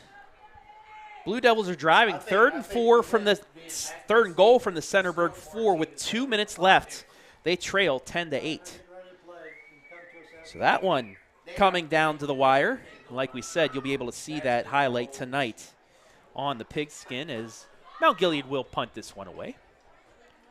After the punt, you'll probably think one final play to see if Northmor can get any yards out of it, and then we'll get out of here. I'll tell you what, I'm looking at the stat sheet as I'm starting to put my numbers together, and I'm showing about 25 yards of total offense in the second half for Northmor. That's not surprising. That's not going to win you too many ball games. Wenger is... You got flags all over the place. Yeah, there's a flag back to where he made his first cut, so... that ends the game anyway.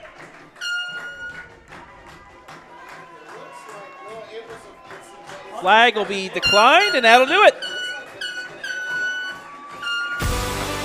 Mount Gilead, a huge win, snapping their 4-game losing streak against the Golden Knights. We'll take a break. Be back with our MVP stats and final analysis. You're watching high school football live and free on the OH Report.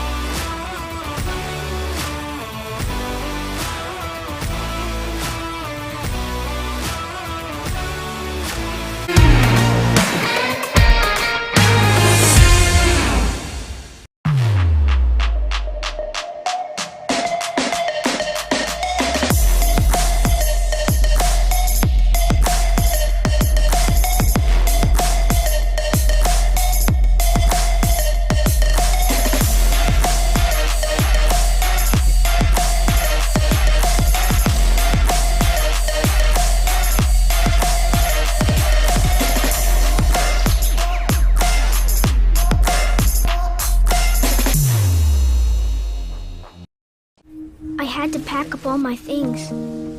I had to leave my home. And I never knew where I was going next. But then you came along.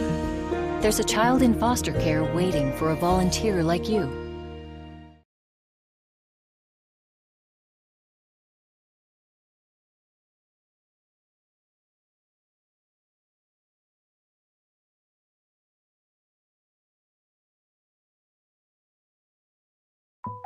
Park National Bank treats your dreams like they're our own. It could be buying your first home together, or making a lasting impact in your community, starting a new business on your old stomping grounds, or reimagining your current one to keep up with the times. No matter your financial goals, at Park National Bank, what means a lot to you means a lot to us. I know that I'm not Park's biggest customer, but I'm treated just like I'm Park's biggest customer.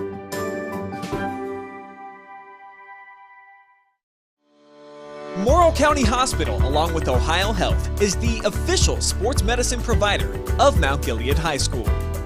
Available 24/7 to care for your athlete, with same-day appointment options available.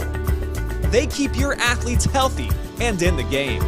Morrow County Hospital and Ohio Health are proud to partner with Mount Gilead High School to provide a healthier community, serving teams, parents, and all of Morrow County.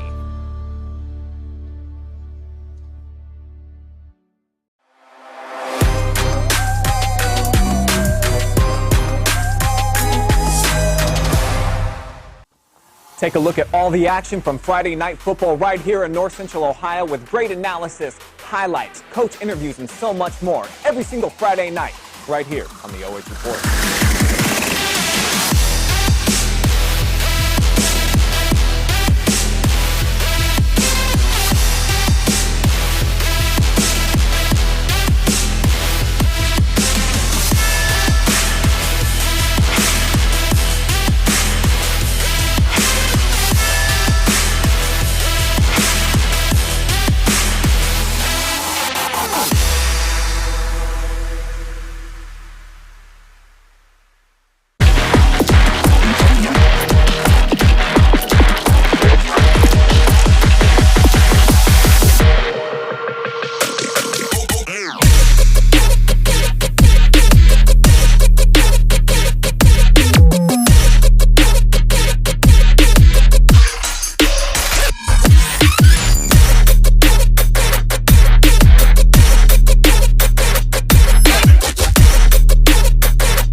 Time now for our OH Report Player of the Game, brought to you by CASA of Marion. And, well, who else would it be?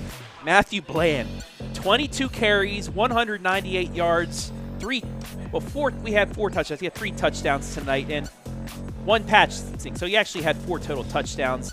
And did we tell you 3 of those were on the ground? Matt, congratulations tonight. Half of those, the runs you had, it seemed like Northmor had you bottled up. Multiple guys had their hands on you in the backfield, yet you're elusive enough to get out. Just to tell me about what you just do back there to get out of the way. It doesn't start with me, sir. It starts with the line. The line worked their tails off every play, and they do great for me back there, along with me and G. Not only your linemen, but I've seen your wide receivers, especially the ones out on the ends, getting good blocks, clean blocks off to allow you to get that corner. Just what do you guys go through in practice to, one, teach not to hold on the outside, but also just how they can keep those blocks to allow you to get out there?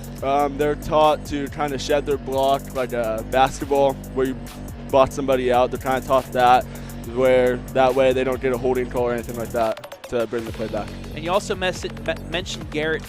You two in our stat leaders, you're 9 and 10 right now. You guys continually being in that top 10. You're also number 3 and 4 in the KMAC. But just how great is it, not only you as a rusher, but to have a guy like Garrett that can just pound and pound and pound and wear down a defense? It's amazing. We're 2 different types of players. I'm more elusive. He's more strong. He can truck anybody he wants, basically, and it's just nice to see. Last couple of years have been down years for Mount Gilead, but did it seem like you guys were pointing towards this season being the one where you guys get over the hump? Yes, sir. Yes, sir. Our work ethic in the summer was crazy. We spent countless hours in the weight room and on the field, getting timing right with the receivers and quarterbacks, running plays. It was great. Next week, you got another big one. Yes, sir. You get Danville. Let me double check to see if that one went final, because Centerburg was up 10-9, and still no update, but it was 10-8. You get Danville, no matter what, if they have 1 or 2 losses, another huge one next week that could vault you guys up. What you guys need to do, you get a big win tonight, but to regroup and get ready for them. Yes, sir. We're going to celebrate tonight, come in tomorrow, and work hard in the film room. I love to hear that. Finally, as always, if you'd like to look into the camera, give anybody a shout-out that you'd like, go for it, my friend. Thank you all for watching. Thank you, linemen, and all my teammates for being there for me tonight. Thank you. Thank you, Matthew Bland, for a phenomenal game tonight. Appreciate the time, and good luck the rest of the way. Thank you. All right, Matthew Bland of the victorious Mount Gilead Indians. They get the victory over Northmor, the first one after a 4-game losing streak, as we bring back Lynn Passet to go over our final stats, brought to you by Ruth's Farms. Well, I'll tell you what, it doesn't take much to look at what pops up off the screen. 353 yards rushing for the Indians tonight, while holding their opponent, Northmor, to just 54 yards rushing, 83 in the air. When you hold someone to 137 yards, and that means you gave up 25 yards the entire second half. Yeah, that was crazy. That is nuts. And 2 turnovers for Northmor, 1 for the winning Indians. And, I mean, the running game is what won this ball game. It was a shootout for the first quarter and a half, and then things just very quickly kind of came off the skids for Northmor. Hold the phone. So Centerburg and Danville. Danville was driving. We said late. They kicked the field goal to go up 11-10. Centerburg goes back down, scores a touchdown. Centerburg in first place in the KMAC, 16-11. You get that highlight later. But let's go back. I'm sorry, that's a crazy stat right there. But another crazy stat, like you said, Northmor was forced to throw the ball after that first possession of the second half and really couldn't do anything with it. That, along with just the ground and pound that Mount Gilead had, one of the reasons why they couldn't get a lot of yardage, because 1, Mount Gilead took a ton of time off the clock, and 2, their defense just continued to step it up because some of these two-way players for Northmor really worn down. Yeah, that was a big problem for Northmor. Just you could see they were just gassed at the end of this ball game. Individually for the winners tonight, Garrett George, unofficially I had him down for 26 carries for 138 yards. And I also had Matthew Bland down for 22 carries, 198 yards, and 3 touchdowns. In the air, Bland was 3 out of 4 for 26 yards, and 2 of those 4 were for first downs in critical situations, and then he did have 1 pick as well. So it was just a great night statistically for Mount Gilead, a great night defensively for Mount Gilead. And I'll tell you what, the computer points are going to keep them very much alive in the playoff hunt, and we'll see what happens with Northmor. This was a tough loss. The question is, will they bounce back from this loss? They're going to have to, because they get the first-place team in the KMAC at Centerburg next week. They get a win there. They get a lot of playoff points. They'll keep probably in the top 8. Depends on what everybody else does. But Mount Gilead, too, they get Danville, who's in second. That, a win tonight, get some help, get a win next week, finish out the season.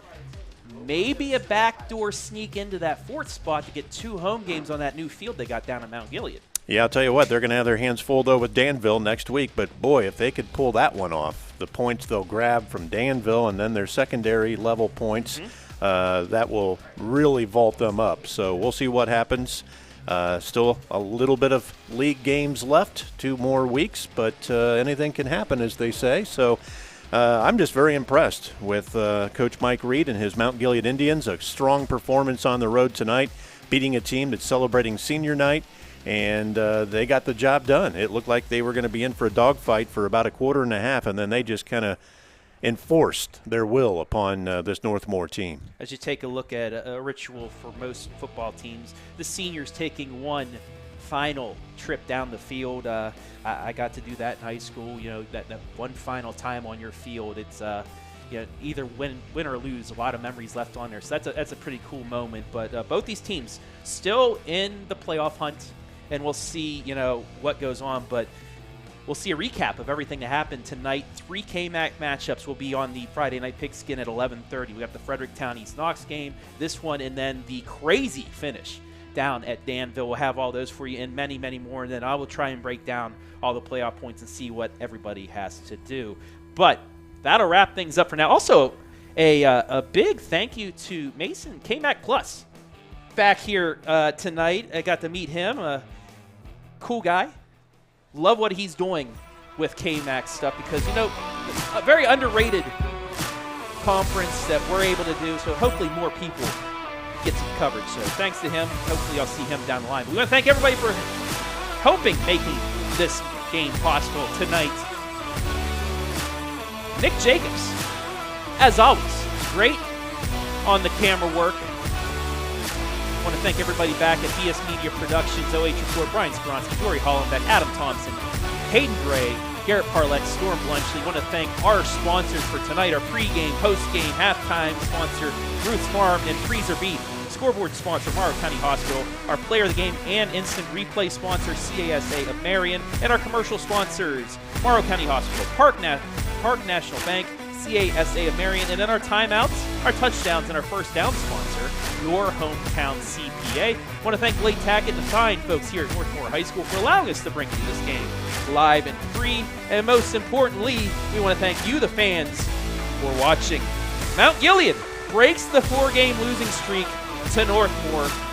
They knock off the Golden Knights 36-9. For Lynn Passet, I'm Travis Berardi saying so long from North Bloomfield Township.